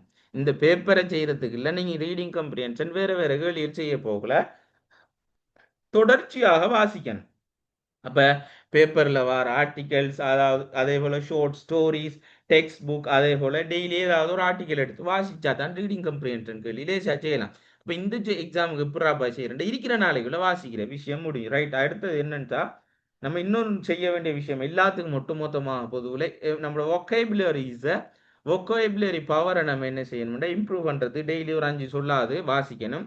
இப்போ இந்த பேப்பரை எப்படி செய்யற விஷயங்கள் எல்லாத்தையும் நான் உங்களுக்கு அடுத்து தொடர்ந்து சொல்றேன். அதே போல இன்னொரு விஷயம் என்னன்னு சொன்னா பேப்பர் எழுத இந்த பேப்பரை நம்ம வாசிக்கிறோம், இல்லைங்கிற ரீடிங் கம்ப்ரிஹென்ஷன் கேள்வி நம்ம செய்யணும்னு சொல்லி பார்த்தா மோலாவது என்ன செய்யணும்டா முக்கியமான ஒரு கீ பாயிண்ட்ஸ் நம்ம வாசிச்சுட்டு போவோம். எடுத்த உடுப்பிலே நம்ம இது செய்ய மாட்டோம் தானே, அதுல இருக்கிற மிக முக்கியமான கீ பாயிண்ட்ஸ் இருக்கும் தானே, அதில் என்ன செய்யணும்டா தெளிவாக அண்டர்லைன் பண்ணி கொள்ளணும். அதுல இருக்கிற மிக முக்கியமான கீ பாயிண்ட்ஸுகளை என்ன செய்யணும்டா அண்டர்லைன் பண்ணி கொள்ளணும்.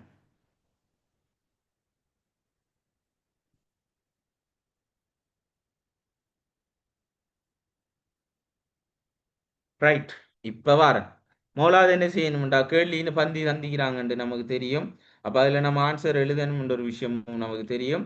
ரைட். முதலாவது என்ன செய்யணும்டா ஒரு ஒரு 30-40 செகண்டுக்குள்ள என்ன செய்யணும்டா மேலோட்டமாக வாசிக்கணும். இதெல்லாம் நம்ம என்ன vocabulary இம்ப்ரூவ் பண்ணி தொடர்ச்சியாக வாசிக்கின்ற பட்சத்துல மாத்திரம்தான் சாத்தியப்படுமானதாக இருக்கும்.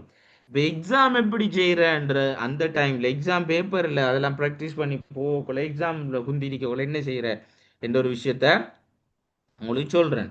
அப்ப அந்த டைம்ல என்ன செய்யணும்னு சொல்லி கேட்டா அந்த டைம்ல என்ன செய்யணும்டா சும்மா மேலோட்டமாக அந்த விஷயத்த வாசிச்சு போகணும். அப்ப ஒரு ஒரு என்ன இது சொல்லிக்கிறாங்கன்ற ஒரு விஷயத்த தலைப்பை வாசிச்சு அதோட சேர்த்து ஒரு ஸ்கிமிங் ஒன்று செய்யற ஒரு ஒரு ஜென்ரலான ஒரு டாபிக் கொண்டு எடுக்கிறதுக்காக ஒரு ஜென்ரல் டோன் அதை பத்தின அந்த டாபிக்கை பத்தின ஒரு ஐடியாவை எடுத்துக்கொள்றதுக்காக ஒரு மேலோட்டமா தலைப்போட சேர்ந்த விஷயங்களை வாசிக்கிற ஒரு 10-15 செகண்டுக்குள்ள அதை வாசிச்சு முடிச்சிடும். இதை கொஞ்சம் ஞாபகத்துல வச்சுக்கொள்ளுங்க.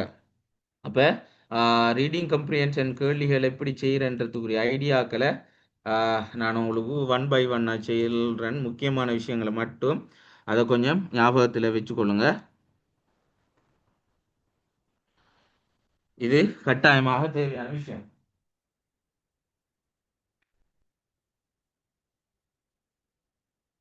இதெல்லாம் கொஞ்சம் நோட் பண்ணி வச்சுக்கொள்ளுங்க. பேப்பர் எப்படி செய்யறன்றதுக்குரிய ஐடியா தான் நான் இப்ப சொல்லியிருக்கிறேன்.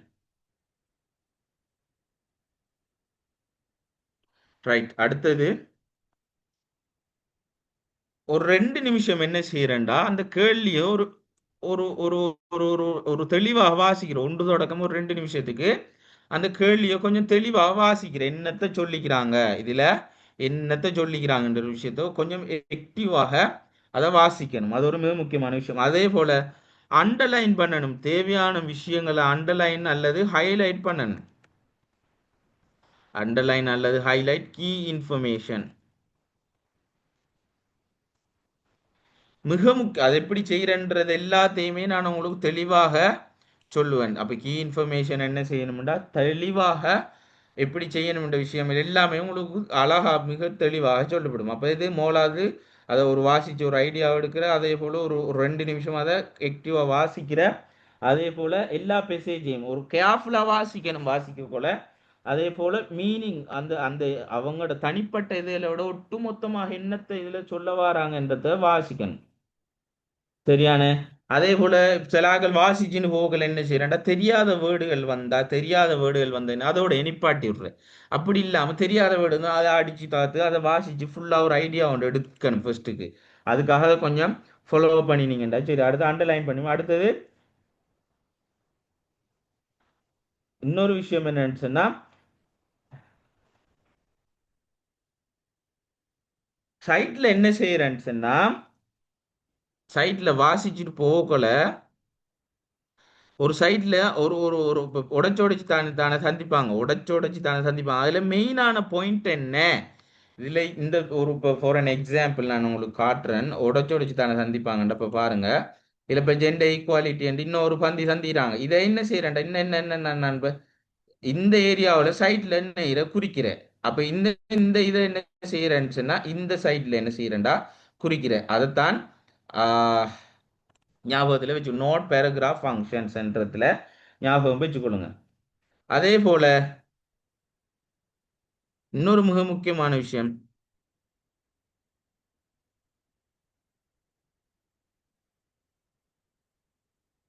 ஓர்டரா செய்யணும். இது தொடர்ந்து செய்யத்தான் அங்க ஈஸியாக இருக்கும். அங்க போய் செய்யலாம்னு சொல்லி பார்த்தோம்னா அது நமக்கு கடும் கஷ்டமா போயிடும்.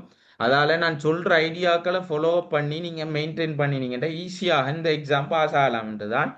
அப்ப அதுல இருக்கிற விஷயங்கள்ல தெரியாததுல என்ன செய்யணும், திருப்பி ஒருக்கா வாசிக்கிற. அதுல சிலதில் கெஸ் பண்ணி விளங்கும். நமக்கு சிலதில் என்ன செய்யும்னா கெஸ் பண்ணி விளங்கும். தேவையான இதுகள் என்ன செய்யறேன்டா, அந்த டிக்ஷனரியா பார்த்து இருக்கணும்டா, மற்றதோட கனெக்ட் பண்ணி பார்க்குற பக்கத்தில் இருக்கிற லிங்க் பண்ணி அதெல்லாம் பார்த்து கொண்டோம்டா ஈஸியாக அதெல்லாம் விளங்கும். அடுத்தது மிக முக்கியமான விஷயம், ஐடென்டிஃபை கொஷன் டைப்ஸ். நான் ஷோர்ட்டா போறேன். இல்லை நிறைய விஷயங்கள் கேள்வி வகைகள் என்னென்னன்றதை சொல்லுவேன். அதில் கொஞ்சம் நோட் பண்ணி வச்சுக்கலாம். Question type. அடுத்தது ஈஸியான ஆன்சர்ஸுக்கு ஆன்சர் ஈஸி ஃபெக்சுவல் கொஷன் ஃபர்ஸ்ட். அப்போ தெளிவாக இதுதான் ஆன்சர் என்று தெரிஞ்ச விஷயங்களுக்கு என்ன செய்யணும்டா, ஃபர்ஸ்ட்டுக்கு நம்ம ஆன்சர் எழுதிடணும். தெரிஞ்ச விடைகளுக்கு கேள்விகளுக்கு டக்குன குயிக் ஆன்சர் எழுதிடணும்ன்றதுதான் அதில் இருக்கிற ஒரு மிக முக்கியமான விஷயம். அதே போல அது ஓர்டரா என்ன செய்யணும்னு சொன்னா, அதுக்கு பிறகு ஆன்சர் எழுதினது பிறகு மெயின் ஐடியா கேள்விகள் வருமா, இதுல மெயின் ஐடியா என்னன்னு சொல்லி அந்த கேள்விகளுக்கும் என்ன செய்யறோம்டா நம்ம அந்த ஓர்டர்ல வரப்போக்குள்ள அதை எழுதினோம்டா. சரி, அதே போல தெரியாததுகள் வந்துச்சுன்னு சொன்னா, தெரியாத வேர்டுகள் வந்துச்சுன்னு சொன்னா என்ன செய்யறேன்னு சொன்னா, தேவையற்ற சொற்களை நீக்கி போட்டு, தெரியாததுல வந்தா தேவையற்றதை நீக்கி போட்டு அதோட சரௌண்டிங் வேர்ட்ஸ்ல அதோட சார்ந்ததாக இருக்கிற வேர்டுகளை நம்ம என்ன செய்யறோம்டா அதை பார்த்து கொண்டோம்டா ஈஸியாக இருக்கும். அதே போல மிக முக்கியமான விஷயம் என்னண்டா, டைம் மேனேஜ்மெண்ட். இந்த டைமுக்குள்ள எல்லா விஷயத்தையும் செய்யணும். டைமுக்குள்ள மிக முக்கியமான விஷயம். அதே போல ஆன்சர்ஸ் என்ன செய்யணும்டா, ரிவ்யூ கொண்டு பண்ணணும். தெளிகிற ஆன்சர் சரியா பிழையா என்றத ரிவ்யூ கொண்டு பண்ணணும். அதே போல மிக முக்கியமான விஷயம், டைமுக்குள்ள நான் ஆல்ரெடி சொல்லிட்டேன், அந்த டைமுக்குள்ள அந்த கேள்விகள் என்ன செய்யணும்னு சொன்னா செய்யறதுக்கு பார்க்கணும். டைமுக்குள்ள அந்த கேள்விகளை செய்யறதுக்கு பார்க்கணும். இது ஒரு மிக முக்கியமான விஷயம். நான் உங்களுக்கு அடுத்தடுத்த கிளாஸஸ்ல எல்லா விஷயத்தையும் சொல்லி தருவேன். இது ஒரு குயிக்கா ஒரு ஸ்கிரீன்ஷாட் ஒன்று அடிங்க. நான் அடுத்தது இந்த டைப் ஆஃப் கொஷன்ஸ் இல்ல ரீடிங் கம்ப்ரிஹென்ஷன் எவ்வாறான கேள்விகள் வரும் என்ற ஒரு விஷயத்தையும் சொல்றேன். சுருக்கமா சொல்றேன். ஷோர்ட்டா தான் போடுறேன்னா நான் அதில் உங்களுக்கு விளங்குமென்னு நினைக்கிறேன். ரைட், எவ்வாறான கேள்விகள் வரும் ரீடிங் கம்ப்ரிஹென்ஷன் பேப்பர். ரீடிங் கம்ப்ரிஹென்ஷன் என்னன்னு சொல்லி பார்த்துட்டா, அப்ப எப்படியான கேள்விகள் அதுல வரும்னு சொல்லி உதாரணத்தோட பார்த்தோம்டா நமக்கு ஈஸியாக அந்த விஷயங்கள் விளங்கும். Right, okay.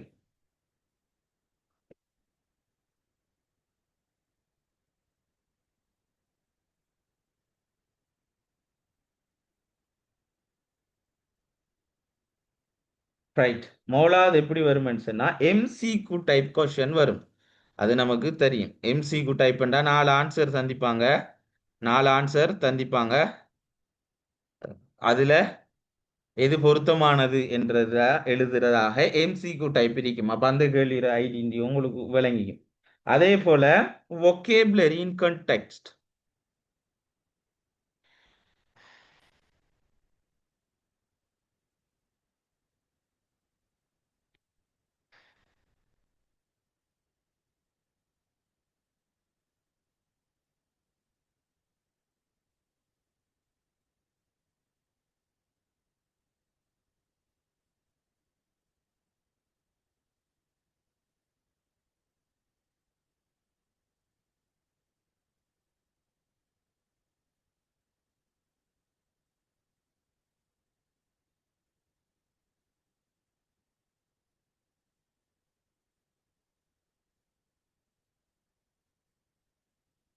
vocabulary in context-ண்டா அதுல இருக்கிறதுல தட் என்ற வேர்டு என்னத்தை சொல்லுது? இதுல இருக்கிறதுல தட் என்ற வேர்டு என்னத்தை சொல்லுது? திஸ் என்றது இரண்டாவது பந்தியில எதை சொல்லுது? அப்படியானதாக இந்த பேப்பர்ல போடல நான். அடுத்தடுத்த பேப்பர்ல அந்த விஷயங்களை உங்களுக்கு சொல்லுவேன். அப்ப தட் என்றது எதை சொல்லுது? திஸ் என்றது எதை சொல்லுது? இப்படியான வகையான கேள்விகளாக அதில் இருக்கும். அதையும் கொஞ்சம் பார்த்துக்கொள்ளணும். அதே போல ஸ்பெசிபிக் டீட்டெயில், குறிப்பிட்டு இந்த தகவலின் அடிப்படையில் தரப்பட்டிருக்கிற பந்தியின் அடிப்படையில் ஸ்பெசிபிக் டீட்டெயில் அல்லது ஃபேக்சுவல் கொஸ்டின்ஸ் என்று சொல்லுவாங்க. அப்ப இதுல என்னத்தை சொல்ல வராங்க? தரப்பட்டிருக்கிற ரெண்டாவது பந்தியின் அடிப்படையில என்ன விஷயத்தை சொல்ல வாரார், ஒருத்தர் என்ன விஷயத்தை சொல்ல வாரார் என்றத கேள்வியாக கேட்பாங்க. அது எப்படி கேட்கப்படும் என்றதை நம்ம ப்ராக்டிஸ் பண்ண போகல நான் உங்களுக்கு அதை ஈஸியாக விளங்கப்படுத்துவேன். அது எப்படி இது செய்யன்றத உங்களுக்கு ஈஸியாக அதை நான் உங்களுக்கு விளங்கப்படுத்துவேன். Right, okay. அடுத்தது எவ்வாறான கேள்விகள் வருமெண்டா,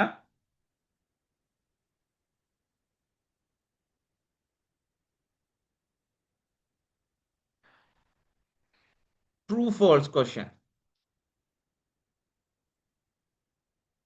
ட்ரூ அல்லது ஃபால்ஸ், அது நமக்கு தெரியும். இந்த தரப்படுகிற ஸ்டேட்மெண்ட் ட்ரூ கொஸ்டினா அல்லது ஃபால்ஸ் ஸ்டேட்மெண்டா என்ற ஒரு விஷயம் அதுல சொல்லப்படும். ட்ரூவா ஃபால்ஸா என்ற ஒரு விஷயம் அதுல கேள்வியாக கேட்பாங்க. அதுக்குரிய ஆன்சர்ஸையும் எழுதணும். அதே போல நான் அந்த ஓர்டரில் மாறி மாறி சொல்ல வரேன். அதே போல டோன் அல்லது எட்டிடியூட் என்ன? டோன் அல்லது எட்டிடியூட் ஆஃப் த author, இது என்ன விஷயம் என்றா, இப்ப இந்த ஒரு ஒரு பந்தி ஒன்று ஒரு ஆள் சொல்ல விளைகிறார்ன்றா, ஒரு கட்டுரை ஒரு ஆள் எழுகிறார்ன்ற, என்னத்துக்கு அந்த கட்டுரை எழுகிறார்ன்றதுதான் அந்த ஓத்தர் பெர்ஸ்பெக்டிவ் என்ன, அவரோட டோன் என்ன, the author's attitude toward the subject. இதை பத்தி இந்த இந்த ஒரு விஷயத்தை ஜெண்டர் ஈக்குவாலிட்டி என்று ஒன்று சந்திக்கிறான்டா, இவர் இதுல இருந்து இந்த ஓத்தர் என்னத்தை சொல்ல வாரார் என்றா நம்ம மொத்தமாக எல்லாத்தையும் எடுத்து கசக்கி புழிஞ்சு ஒரு சாராம்சத்தை எடுக்கணும் என்றுதான் அதில் இருக்கிற கேள்விகள். Right, okay. அதே போல இன்னொரு விஷயம் இன்ஃபரன்ஸ். அவர் என்ன அதே இதெல்லாம் வரும், இன்ஃபரன்ஸ். இன்ஃபரன்ஸ் கொஸ்டின் அது என்ன? அவர் வெளிப்படுத்துவார். இப்ப இம்ப்ளைஸ், அவர் வெளிப்படுத்துறார் என்னத்தை, இன்னும் ஏதாவது ஒரு விஷயத்தை அவர் ஒரு ஆதாரம் காட்டுவார் தானே, அவ்வாறான விஷயங்கள். அதே போல கோஸ் அண்ட் இஃபெக்ட் கொஸ்டின் என்ற ஒரு வகையான கேள்வியில் இருக்கு. கோஸ் அண்ட் இஃபெக்ட் என்ற என்ன? இதுக்குரிய காரணம், பிரதான காரணம் என்ன? இப்படி ஒரு சம்பவம் நடக்குன்ற, அந்த சம்பவம் நடக்கிறது பிரதான காரணம் என்ன என்று நீங்க நினைக்கிறீங்க என்று அவர் கேள்வியாக கேட்கலாம். அப்ப அதுல ரிசல்ட்ஸ் என்ன? இந்த நடந்துச்சுன்னு சொன்னா இதுல ரிசல்ட்ஸ் என்னவாக இருக்கும் என்றுதான் அதுல அப்படி கேட்கப்படும்.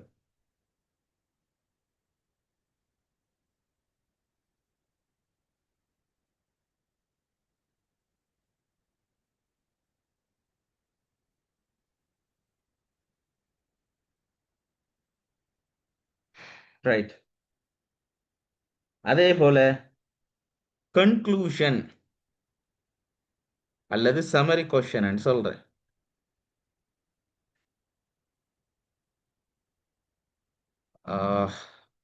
கன்க்ளூஷன்டா இதுக்கு பொருத்தமான ஒரு தலைப்பு எடுங்க, ஒரு பந்தியை தந்துவிட்டு இதுக்கு பொருத்தமான ஒரு தலைப்பு எடுங்க, இல்லாட்டி நீங்க ஃபைனலா நீங்க என்ன சொல்ல வாரீங்க என்ற ஒரு கேள்வியாக கேட்கறதுக்குரிய சான்சஸ் இருக்கு. அப்படியான வகையான கேள்விகளும் இருக்கும். அதே போல எசம்ஷன் கொஸ்டின் சொல்றேன். எசம்ஷன்டா இவர் இதை வச்சு என்னத்தை ஊகிக்கிறார், இந்த ஓத்தர் வந்து இதை வச்சு என்னத்தை ஊகிக்க வாரார் என்றுதான் அதுல சொல்லப்படுகின்ற வகையான கேள்விலாம். அதே போல கிரிட்டிக்கல் அல்லது ஒப்பீனியன் பேஸ்ட் கொஸ்டின்.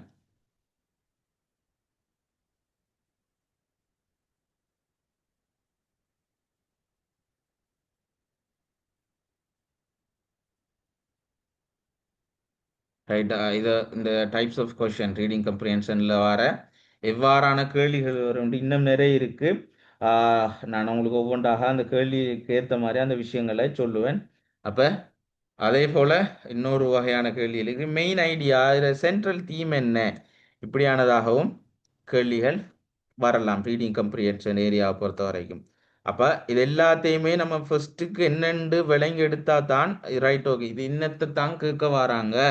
இதை நம்ம விளங்கி எடுத்தா தான் அதுக்குரிய ஆன்சர்ஸை சரியா எழுதலாம்ன்றபடியால எவ்வாறான கேள்விகள் இந்த ரீடிங் கம்ப்ரிஹென்ஷன் கேள்வியில வரும் என்ற ஒரு விஷயத்த உங்களுக்கு தெளிவாகவே சொல்லிக்கிறேன். இதை கொஞ்சம் ஸ்கிரீன்ஷாட் எடுத்து வச்சுக்கொள்ள.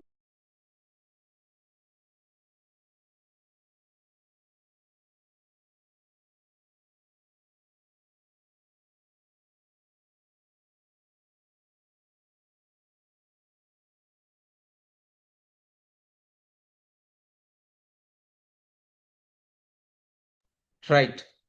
அப்ப இதை கொஞ்சம் நோட் பண்ணி வச்சுக்கொள்ளுங்க. One second.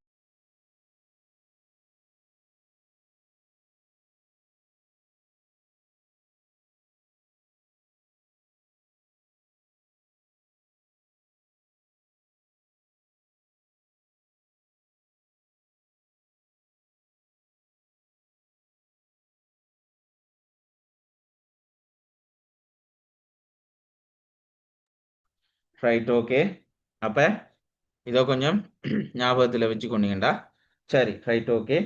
அப்ப இதுதான் வந்து ரீடிங் கம்ப்ரிஹென்ஷன் கேள்வியில எதிர்பார்க்கப்படுகின்ற எவ்வாறான கேள்விகள் வரும் என்ற ஒரு விஷயம்தான் இதில் இருக்கு. Right, okay. நான் இன்னும் டீப் அண்ட் டெப்த்தாக உங்களுக்கு அடுத்தடுத்த கிளாஸஸ்ல அந்த விஷயங்களை சொல்லுவேன். Right, okay. இது ஒரு மேலோட்டமான டைமும் கொஞ்சம் போய் கொண்டிருக்கிறதால இன்னொரு பாட் பின்னுக்கு இருக்கு, இன்னொரு பலாப்பழம் பின்னுக்கு இருக்கின்றதால இந்த அன்னாசி பழத்தை இதோட முடிக்கிறேன். ரீடிங் கம்ப்ரிஹென்ஷன்ல எவ்வாறான கேள்விகள் வரும், ரீடிங் கம்ப்ரிஹென்ஷன் என்ன, அதுக்கு எப்படி எப்படி நம்ம ப்ரிப்பேர் ஆகணும், ஓடரா சொல்றேன். ரீடிங் கம்ப்ரிஹென்ஷன் என்ன, அப்படி அதில் எப்படி அந்த கேள்விகளுக்கு ஆன்சர் எழுதணும், பேப்பர் எக்ஸாம் ஹோல்ல போய் எப்படி ஆன்சர் எழுதணும், அதுக்குரிய ப்ரிப்பேரேஷன்ஸ் என்னென்று நம்ம ஏலியா ப்ரிப்பேர் பண்ணியிருக்கணும். அதே போல எவ்வாறான கேள்விகள் வரும், அதுக்கு எப்படி ஆன்சர் எழுதணும் என்ற விஷயங்கள், எப்படி ஆன்சர் எழுதணும் என்ற விஷயம் சொல்லல, எப்படியான கேள்விகள் வரும் என்ற விஷயம் எல்லாமே நான் உங்களுக்கு சொல்லிட்டேன். இதுவரைக்கும் சொன்னதுல உங்களுக்கு யாருக்காவது டவுட் இருக்குமா இருந்தா கேட்கலாம். இல்லைண்டா இல்லைன்ட்டு ஒரு செட் பாக்ஸ்லயா போடுங்க. நம்ம அடுத்த பாட்டுக்கு போவோம். யாருக்காவது டவுட் இருக்கா?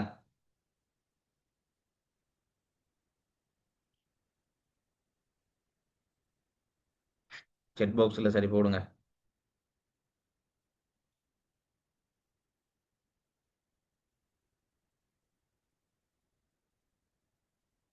Very good, right. மூன்றாவது எஸ்ஏ. அப்ப நான் ஆல்ரெடி சொன்ன மாதிரி எப்படியான கேள்விகள் வரும்? முதலாவது கேள்வி நம்மட இங்கிலீஷ் கிராமரோட சேர்ந்ததாக, ரெண்டாவது கேள்வி நம்மட ரீடிங் கம்ப்ரிஹென்ஷனோட சேர்ந்ததாக,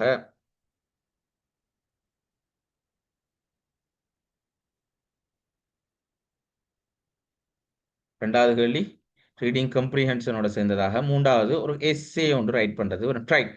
யாராவது ஒரு ஆள் சொல்லுங்க, எஸ் இதுக்காக சொல்லுங்க, எஸ்ஏண்டா என்ன? யாராவது ஒரு ஆள்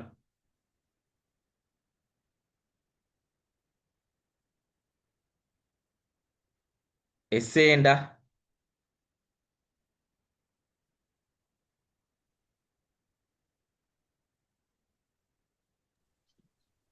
கட்டுப்பாடுகள் இல்லாத ஒரு கட்டுரை, என்ன இல்லாத? வரையறை இல்லாத கட்டுரை, விரும்பின மாதிரி எழுதலாம். எஸ்ஏண்டா வரையறை இல்லாத கட்டுரை இல்லை, எஸ்ஏண்டா கட்டுரை தான். Right, it's okay. நல்ல, சரி, ஆன்சர் ஓகே. நான் தெளிவா சொல்றேன்.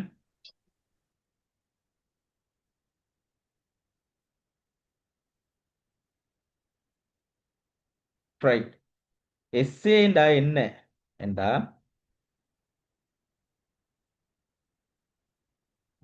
அது ஒரு ஸ்ட்ரக்சர்டு ரிட்டன் ஃபார்ம், ஒரு ஒரு கட்டமைக்கப்பட்ட ஒரு எழுத்து வடிவம், கட்டமைக்கப்பட்ட எழுத்து வடிவம். இன்னத்துக்குரிய எழுத்து வடிவம் என்றா, ஏதாவது ஒரு ஐடியாவை ஏதாவது ஒரு ஐடியாவை என்ன செய்யறேன்டா, கிளியர்லி இஃபெக்டிவ்லி, மிக கிளியராக, அதே போல வினைத்திறனாக, தெளிவாகவும் வினைத்திறனாகவும் என்ன நம்ம கம்யூனிகேட் பண்றோம். திருப்பியும் சொல்றேன், எஸ்ஏன்றது it's a structured written form.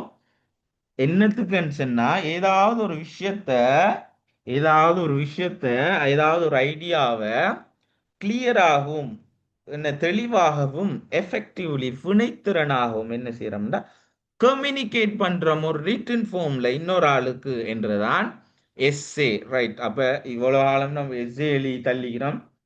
Right. ஒரு விஷயம். அப்ப எஸ்ஏ என்னத்துக்காக எழுதுறன்றதை ஞாபகத்துல வச்சுக்கொள்ளுங்க. அப்ப ஒரு கேள்வி எழுத முந்தி அதுக்கு கேள்வி என்றா என்னன்றதை நம்ம விளங்குறது கேள்வியோட அறவாசி என்றுதான் எனக்கு தெரிஞ்ச தியரி. ரைட். ஏதாவது ஒரு விஷயத்த ஒரு இன்ஃபார்ம் பண்ற இன்னொரு ஆளுக்கு ஏதாவது ஒரு தகவலை ஏதாவது ஒரு ஐடியாவை ஏதாவது ஒரு கான்செப்டை கிளியராக ஒரு ஆளுக்கு விளங்கப்படுத்துற. அதே போல எனலைஸ் பண்றேன். எனலைஸ்ண்டா ஏதாவது ஒரு விஷயத்தை எடுத்து என்ன செய்யறேன்னு சொன்னா ரைட் ஓகே இதுல சாதக பாதகங்கள் என்ன, இதுல பேக்ரவுண்ட் என்ன, இதுல இருந்து என்னென்ன விளைவுகள் இருக்கு, இப்படியான விஷயங்கள். அடுத்தது அடுத்தது அடுத்து நம்ம ஒரு ஒரு விஷயத்த ஒரு பெர்ஸ்பெக்டிவ்ல பார்ப்போம், அதை இன்னொரு ஆளுக்கு புரியுற மாதிரி விளங்கப்படுத்துற. அடுத்தது ஏதாவது ஒரு விஷயத்த டிஸ்கிரைப் பண்ற, ஏதாவது ஒரு ஒரு ஒரு ஒரு ஒரு ஒரு ஒரு ஒரு ஒரு கிளியர் கட்டான ஒரு ஏதாவது ஒரு நபரை பத்தி ஏதாவது ஒரு பொருளை பத்தி.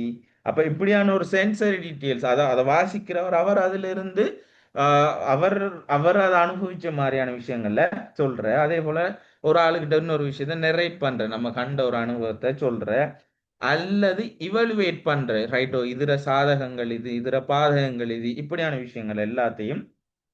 அதே போல நம்மட திங்கிங் ஸ்கில் அதே போல ரைட்டிங் ஸ்கில்லை டெவலப் பண்ற. இதுகள் தான் அடுத்தது நம்ம ஏதாவது ஒரு விஷயத்த ஒரு ஃபார்மல் வேயில இன்னொரு ஆளுக்கு எத்தி வைக்கிற. நம்ம ஏதாவது ஒரு விஷயத்த இன்னொரு ஆளுக்கு ஒரு ஃபார்மல் வேயில நம்ம எத்தி வைக்கிற. இதுகள் எல்லாமே எஸ்ஏட நோக்கங்கள். அப்ப எஸ்ஏண்டா என்ன, அதுல நோக்கங்கள் என்ன என்ற விஷயம் எல்லாம் சொல்லிட்டேன். ரைட்.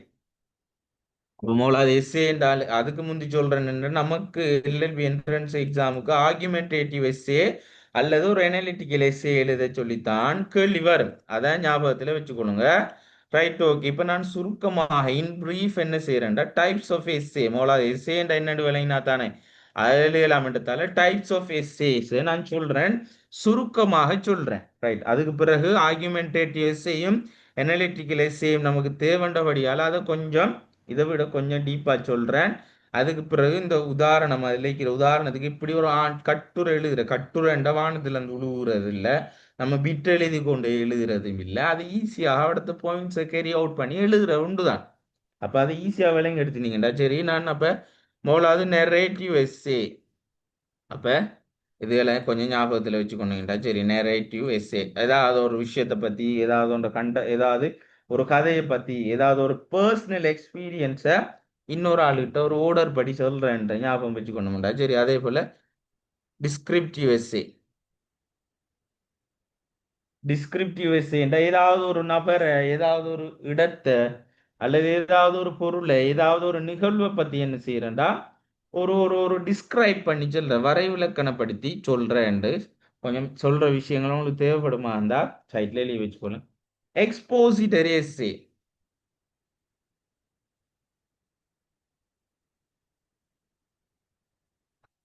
எக்ஸ்போசிட்டரிண்டா ஏதாவது ஒரு டாபிக்கை பத்தி என்ன செய்யறேன்டா ஏதாவது உதாரணங்கள் அதோ தர்க்க ரீதியான விஷயங்களை வச்சு என்ன செய்யறேன்டா எக்ஸ்பிளைன் பண்ற.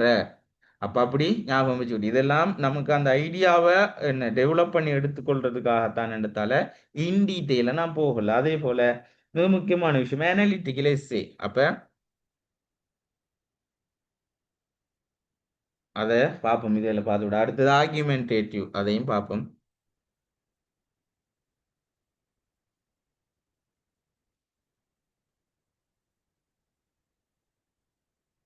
Sorry. Right. Compare and contrast test. Compare and contrast. நான் அந்த 4 5 சொல்லல, அத சொல்றேன். கம்பேர் அண்ட் கன்ட்ராஸ்ட் டெஸ்ட் என்னண்டா ஏதாவது ஒரு 2 பொருளுக்கு எடுத்து என்ன செய்யறேன்னு சொன்னா ஏதாவது 2 அல்லது 2க்கு மேற்பட்ட விஷயங்களை பத்தி அதுல இருக்கிற ஒற்றுமைகள் வேற்றுமைகள் சாதகங்கள் பாதகங்களை சொல்றதாக இருக்கும் என்றத ஞாபகத்துல வச்சுக்கொள்ளுங்க. ரைட். அதே போல cause and effect essay. Cause and effect. Cause and effect ஏதாவது ஒன்றுக்குரிய காரணங்கள் ஏதாவது ஒன்று நடக்குதுண்டா அதுக்குரிய காரணங்கள், what are the reasons behind this. அப்ப இதுக்கு பின்னிக்கிறதுக்குரிய காரணங்களே, ஏன் இது நடந்துச்சு, அப்ப அதுக்குரிய கோர்ஸ் இது ஏன் நடந்துச்சு என்றதும், அது நடந்ததால வந்த விளைவுகள் என்ன, வாட் ஆர் த இஃபெக்ட்ஸ் என்றதுதான் கோஸ் அண்ட் இஃபெக்ட் எஸ்ஸே என்று ஞாபகத்துல வச்சு கொண்டீங்கன்னா சரி. அடுத்து போல இன்னொரு விஷயம், கிரிட்டிக்கல் எஸ்ஸே. கிரிட்டிக்கல் எஸ்ஸே என்றா ஏதாவது ஒரு விஷயத்தை பத்தி என்ன செய்யறேன்டா, ஏதாவது ஒரு தியரியை பத்தி, ஒரு லிட்ரரி ஒர்க்ஸை பத்தி ஒரு ஆள் ஒரு கிரிட்டிக்கலா சொல்றது, அதை அழைக்கிற சாதக பாதங்களை, அந்த என்ன ஒரு ஒரு ஒரு ஐடியா, அதே போல ஒரு தியரியில இருக்கிற சாதக பாதங்களை சொல்றேன். Right, okay. நமக்கு தேவையான ஆக்கள் இவங்க ரெண்டு பேரும் தான். இவங்களை அழைக்கா இப்படி ஹைலைட் பண்ணும். ரைட்.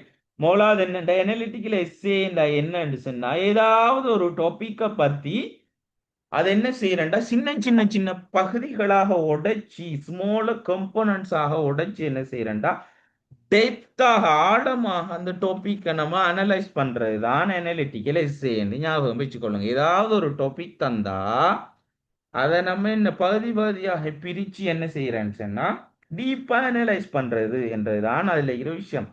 அப்ப அதுல என்னண்டா, அவர் அவர சொந்த அனுபவங்களை சொல்ல மாட்டார். அந்த ஓத்தர் அவர சொந்த அனுபவங்களை அனலிட்டிக்கல் எஸ்ஸேல சொல்ல மாட்டார். நெரேட்டிவ் எஸ்ஸேல சொல்ற போல, டிஸ்கிரிப்டிவ் எஸ்ஸேல சொல்ற மாதிரி அவர சொந்த அனுபவங்களை இது எல்லாம் சொல்ல மாட்டார். அவர் என்ன செய்வாரண்டா, லொஜிக்கலான அல்லது ஒரு ஒரு ஒரு தர்க்க ரீதியான அல்லது கட்டமைக்கப்பட்ட விஷயங்களை, உண்மைகளை, பெரும்பாலான சந்தர்ப்பங்களை உண்மைகளை தரவுகளை, தகவல்களை சொல்றதாகத்தான் இந்த அனலிட்டிக்கல் எஸ்ஸே இருக்கும் என்றதை ஞாபகம் வச்சுக்கொள்ளுங்க. அப்ப இது ஒரு அனலைசிஸ், ஒரு அனலைஸ்ல ஃபோக்கஸ் பண்ணப்படும் என்றதுல ஞாபகம் வச்சுக்கொள்ளுங்க. அப்ப இதுல உண்மையான சம்பவங்கள், அதே போல உதாரணங்கள், அதே போல தரவுகள், அடுத்தது டெக்ஸ்டுவல் எவிடன்ஸ் என்ற எழுத்து ரீதியான ஆவணங்கள், இதில் எல்லாம் தான் இதுல கன்சிடர் பண்ணப்படும். அதே போல ஒரு ஃபார்மலான ஒரு ஒப்ஜெக்டிவான ஏதாவது ஒரு தூர நோக்கு ஒரு தூர நோக்கட ஒப்ஜெக்ட், ஏதாவது ஒரு நோக்கம் இருக்கும் அதுக்கு, ஒரு அது ஒரு ஃபார்மல் வேயில் இருக்கும். அந்த அனலிட்டிக்கல் எஸ்ஸே என்றது ஒரு லொஜிக்கல் ஸ்ட்ரக்சர் ஒன்றும் இருக்கும், அங்க ஒரு ஒரு தர்க்க ரீதியான ஒரு கட்டமைப்பு ஒன்று இருக்கும் என்றதையும் ஞாபகத்துல வச்சுக்கொள்ளுங்க. Right, okay. அதே போல ஆர்குமெண்டேட்டிவ் எஸ்ஸே,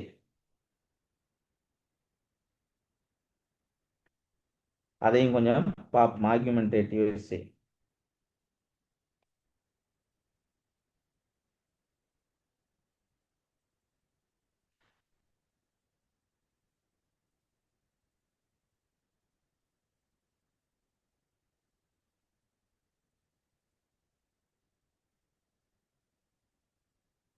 அதுவும் கிட்டத்தட்ட ஃப்ரெண்டுக்கும் பெரிய வித்தியாசம் இல்லை. அது என்ன செய்யும்டா, லாஜிக்கல் ரீசனிங் எவிடன்ஸோட தான் பேசுறதாக அது இருக்கும். அது மெயின் பர்பஸ் என்னண்டா, ஆர்குமெண்டேட்டிவ் எஸ்ஸேண்டா ஒருத்தர் ஒரு விஷயத்தை சொல்றாராக இருந்தால் அதை நாம நம்பணும் என்ற அடிப்படையில தான் அவர் முன்னகர்வுகள் எல்லாமே இருக்கும். அப்ப என்ன, ஒரு ஒரு ஒரு ஒரு விவாதத்துக்குரிய ஒரு பொருளாக அது இருக்கும். அதே போல அவர் சொல்ல வர விஷயங்களும் ஒரு டவுட்ஃபுல்லா இருக்காம ஒரு கிளியர் கட்டான ஒரு ஐடியாவாக இருக்கும். அது உதாரணங்கள், அதே போல நிகழ்வுகள், அறிக்கைகள், எக்ஸ்பர்ட் ஒப்பீனியன்ஸ், நிபுணர்களுடைய சான்றுகள் எல்லாமே அதுல சொல்லப்பட கூடியதாக இருக்கும். Right, okay. அப்ப இது ஒரு மிக முக்கியமான ஒரு விஷயம். Right, okay. இப்ப இது ரெண்டும் நமக்கு மிக முக்கியமாக தேவைண்டபடியால அதில் எல்லாத்தையுமே நான் உங்களுக்கு சொல்லிட்டேன். ரைட். இப்ப நமக்கு நார்மலா தெரியும், ஒரு ஸ்ட்ரக்சர் எடுத்தோம்டா, ஒரு எஸ்ஸேட ஸ்ட்ரக்சர் எடுத்தோம்டா அது எப்படி இருக்கும், ஒரு அறிமுகம், இன்ட்ரடக்ஷன், அதே போல ஒரு பாடி, அதே போல ஒரு முடிப்பு, ஒரு கன்க்ளூஷனும் இருக்கும். அது நமக்கு நார்மலா தெரியும். இதை ஒரு ஸ்கிரீன்ஷாட் ஒன்று அடிச்சு வச்சுக்கொள்ளுங்க. அதுல நமக்கு முக்கியமானது எல்லாம் நான் உங்களுக்கு ஹைலைட் பண்ணி காட்டிக்கிறேன். Right, okay. நம்ம இப்ப ரைட், நான் இப்ப இன்றைக்கு சுருக்கமாக, மிக சுருக்கமாக என்ன இந்த கேள்வியில் ட்ரக் அபியூஸ் என்ற யங் ஜெனரேஷன் என்ற ஒரு இருக்குமாக இருந்தா, இதுல இப்படி ஆன்சர் ஒரு ரைட் அண்ட் அனலிட்டிக்கல் எஸ்ஸே என்ற ஃபாலோவிங் டாபிக் என்ற ஒரு விஷயம் தரப்பட்டி. அப்ப இதுக்கு எப்படி சரியாக ஆன்சர் எழுதுறன்றது மிக சுருக்கமாக நான் உங்களுக்கு சொல்றேன். அப்ப இப்படி ஒரு அனாலிட்டிக்கல் எஸ்ஸே தாண்டா என்ன, ஆர்குமெண்டேட்டிவ் எஸ்ஸே என்ற என்னன்ற விஷயத்தை சொல்லிட்டேன். ரெண்டுல ஒன்று ஒரு அநேகமா இதுவரைக்கும் வந்ததுல ஒரு டாபிக்கை தான் தந்திப்பாங்க, அதுல ஒரு அனாலிட்டிக்கல் எஸ்ஸே எழுதணும். அப்ப அனாலிட்டிக்கல் எஸ்ஸே என்ற என்னன்ற ஒரு விஷயத்த உங்களுக்கு கிளியராக நான் உங்களுக்கு எக்ஸ்பிளைன் பண்ணிட்டேன். அதுல எதுவும் டவுட்ஸ் இருக்குமா இருந்தா நீங்க கேட்கலாம். இல்லைண்டா இப்ப இந்த ஃபார் an எக்ஸாம்பிளுக்கு இந்த ஒரு ஹெட்டிங்கை வச்சு நம்ம இப்படி ஆன்சர் எழுதுறன்றத நான் உங்களுக்கு சொல்லிட்டு இந்த கிளாஸை முடிப்போம். ரைட்? யாருக்காவது டவுட்ஸ்?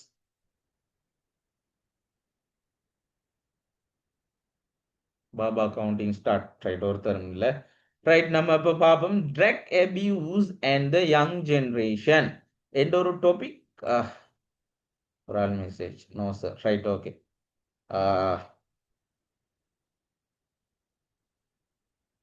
இந்த வசூல் ராஜா எம்பிபிஎஸ் படத்துல அந்த கடைசியில அந்த கோமால இருந்தா ஜஸ்ட் ஃபார் ஃபன் பேசுறாங்க, கடைசியில ஒரு ஆள் ரெஸ்பாண்ட் பண்றீங்க, பெரிய விஷயம். அது சீரியஸாக எனி டைம் போகப்படாது. அதால அடிக்கடி படிக்க உழைந்தான், எனி டைம் படிச்சுக்க இருக்கப்பட அடிக்கடி ஒரு 10 நிமிஷத்துக்கு ஒருக்கா, 10 நிமிஷத்துக்கு ஒருக்கா இல்ல, அடிக்கடி ஒரு 10 நிமிஷம் பிரேக் எடுக்கணும், இல்லாட்டி சிக்கலா போய் திரும்ப மண்டை குழம்பிடும். ஸோ அதுகளையும் கொஞ்சம் ஃபாலோ பண்ணிக்கொள்ளுங்க. Right, right. Drug abuse and the young generation.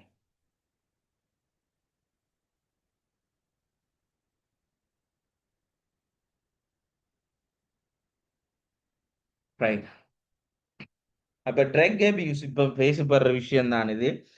நம்ம ஆன்சர்ஸ் எழுத போகல, எஸ்ஏ எழுத போல இந்த கரண்ட் அஃபேர்ஸையும் கொஞ்சம் ரிலேட் பண்ணி நம்ம ஆன்சர்ஸை கொடுத்தோம்டா நம்ம அப்டேட்டோட இருக்கிறோம் என்ற ஒரு விஷயம் அங்க கன்சிடர் பண்ணப்படும். அதுவும் பாயிண்ட்ஸ் இல்லை அதுக்காக என்ன 90ஆம் ஆண்டு அப்டேட் எழுதுறதுல இப்பத்திய கரண்ட் இப்போ ட்ரக் அபியூஸோட சம்மந்தப்பட்ட என்ன முழு நாடும் ஒன்றாக இந்த ரட்டமேக்கட்ட என்ற ஒரு கான்செப்ட் கொண்டு வந்தீங்க, அப்படியான விஷயங்களையும் போட்டு எழுதலாம். நான் அது இப்படி என்று அந்த ஃப்ளோவில் சொல்லுவேன். ரைட்.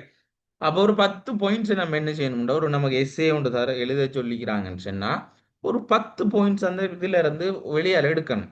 10 பாயிண்ட்ஸ் என்னன்னு சொல்றேன் பாருங்க. ஃபர்ஸ்ட் தமிழால சொல்றேன். இந்த ட்ரக் அபியூஸ் என்ன, அந்த கன்செப்ட் மீனிங் என்ன? ரைட், நான் அதை உங்களுக்கு அதையும் காட்டுறேன், அதுலையும் என் குறை வைப்பேன். அப்ப அதுல கொஞ்சம் இப்போ ட்ரக் அபியூஸ்ன்றது தான் நமக்கு தரப்பட்டிருக்கிற கேள்வியாக இருக்குமா இருந்தால், ட்ரக் அபியூஸ் நான் சும்மா போடுறேன், அதுல என்னென்ன பாயிண்ட்ஸ்களை எடுக்கலாம்ன்றதையும். அப்ப இது உங்களுக்கு கட்டாயமாக நீங்க இந்த விஷயங்களை எல்லாம் தெரிஞ்சு வச்சுக்கொள்ளுங்க, ஆன்சர் எழுதுறதுக்கு தேவைப்படும். ரைட், அதுல இருக்கிற ரைட் முதலாவது அதுல இருக்கிற மீனிங்,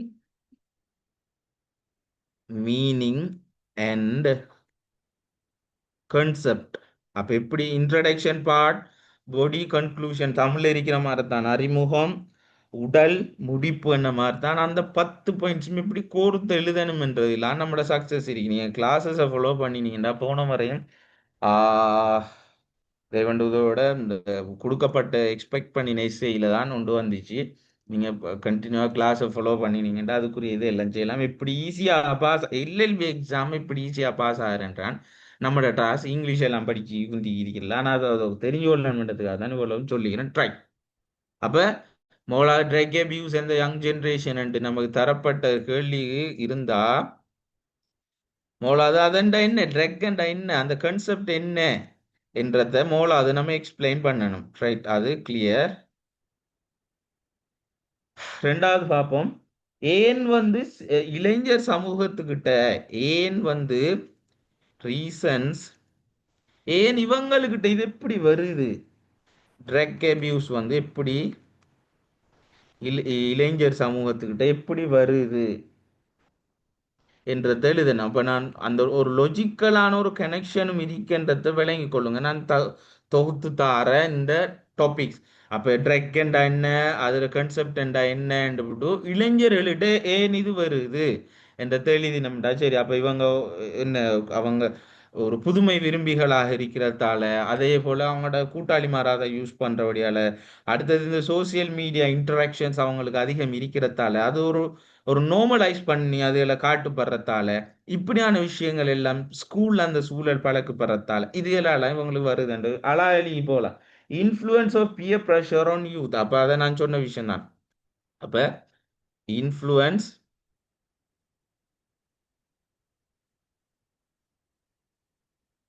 அப்ப அவங்க சம வயது குழுக்களால அவங்களுக்கு ஒரு அழுத்தங்கள் ஒன்று வருது என்ற ஒரு விஷயத்தையும் தொடர்ச்சியாக எழுதலாம். அதே போல ஃபேமிலி பேக்ரவுண்ட், அதே போல அவங்களோட பேரண்டல் கைடன்ஸ் சரியான முறைக்கு இல்லை. Role of family background and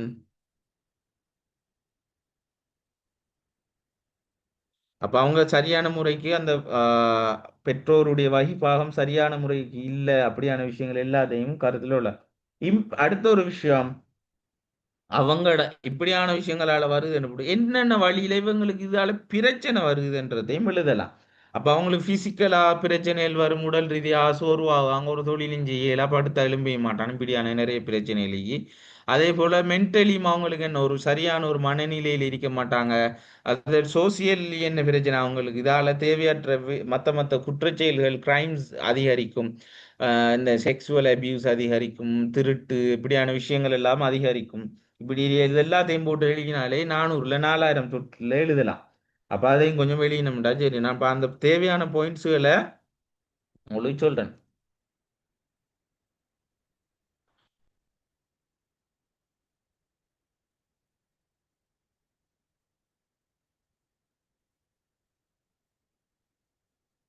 right. அதே போல அப்ப அவங்களோட பிசிக்கல் ஹெல்த்ல இது எப்படி பிரச்சனை ஆகுது, சைக்காலஜி அண்ட் இமோஷனல் இஃபெக்ட்ஸ். அப்ப அவனுக்கு என்ன மண்டக்கோளாறுகளும் நிறைய வரும் என்றதையும் எழுதினோம்டா சரி. சைக்காலஜிக்கல்,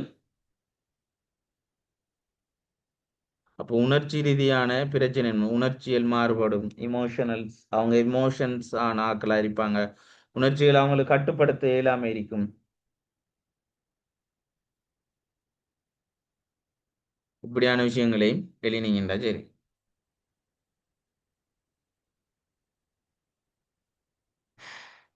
அதே போல பாருங்க, இந்த இதால இவங்களுக்கு என்ன சீரழிவா போறாங்கன்ற விஷயங்களையும், அடுத்து இவங்களோட கல்வி பாதிக்கப்படுது, சமூகம் பாதிக்கப்படுது, குடும்பம் சீர்குலையுது, இப்படியான விஷயங்கள் எல்லாத்தையும் இதுல எழுதினோம்டா சரி.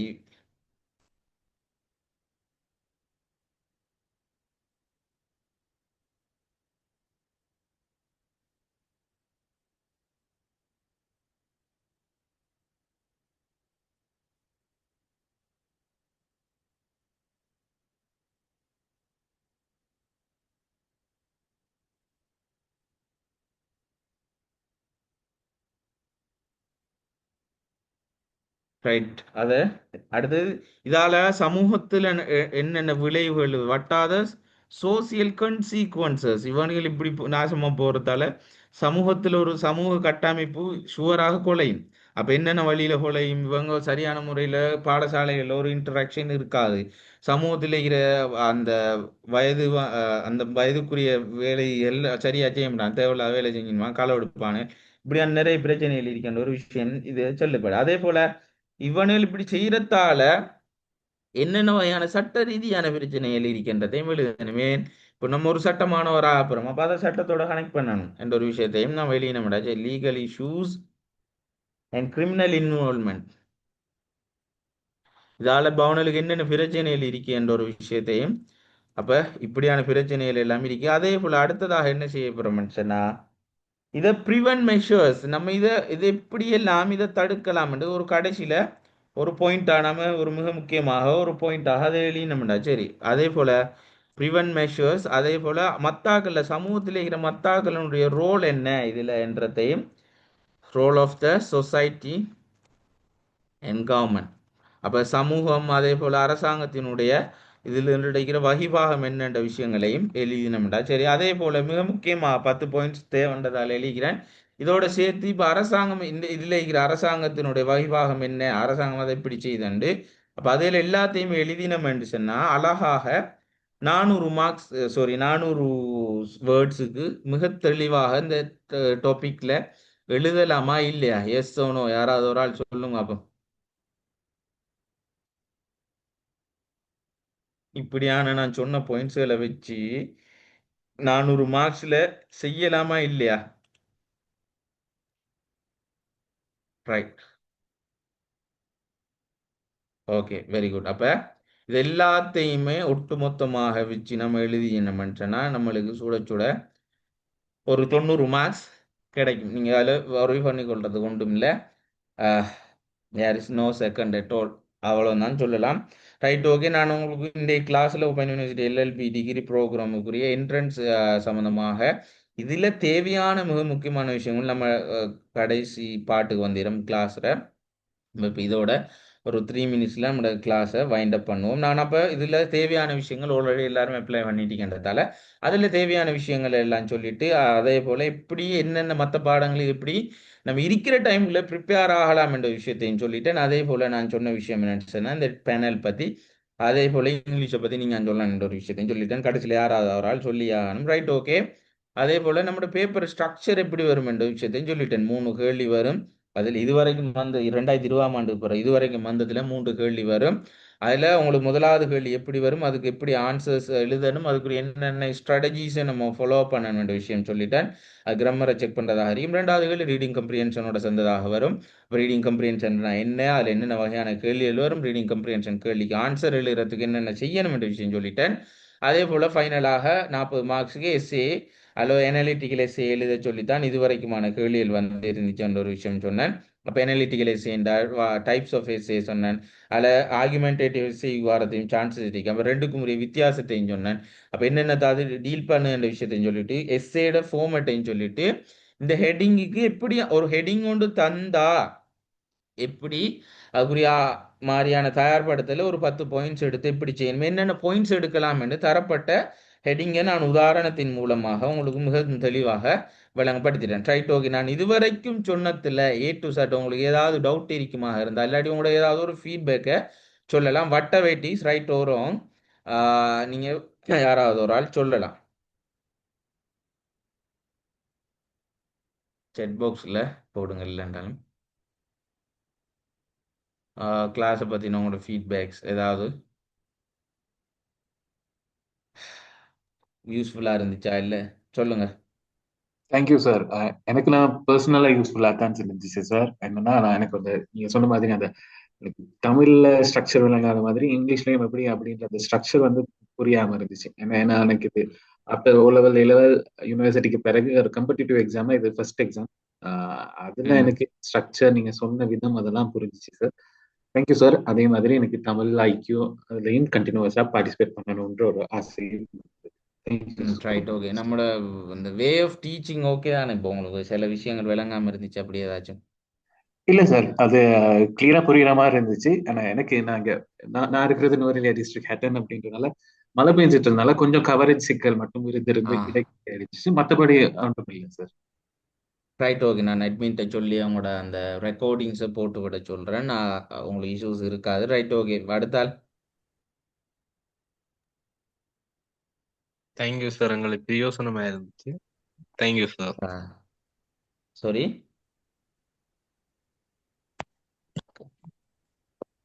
பிரயோசனமா இருந்துச்சு சார். தேங்க்யூ உங்களுக்கு.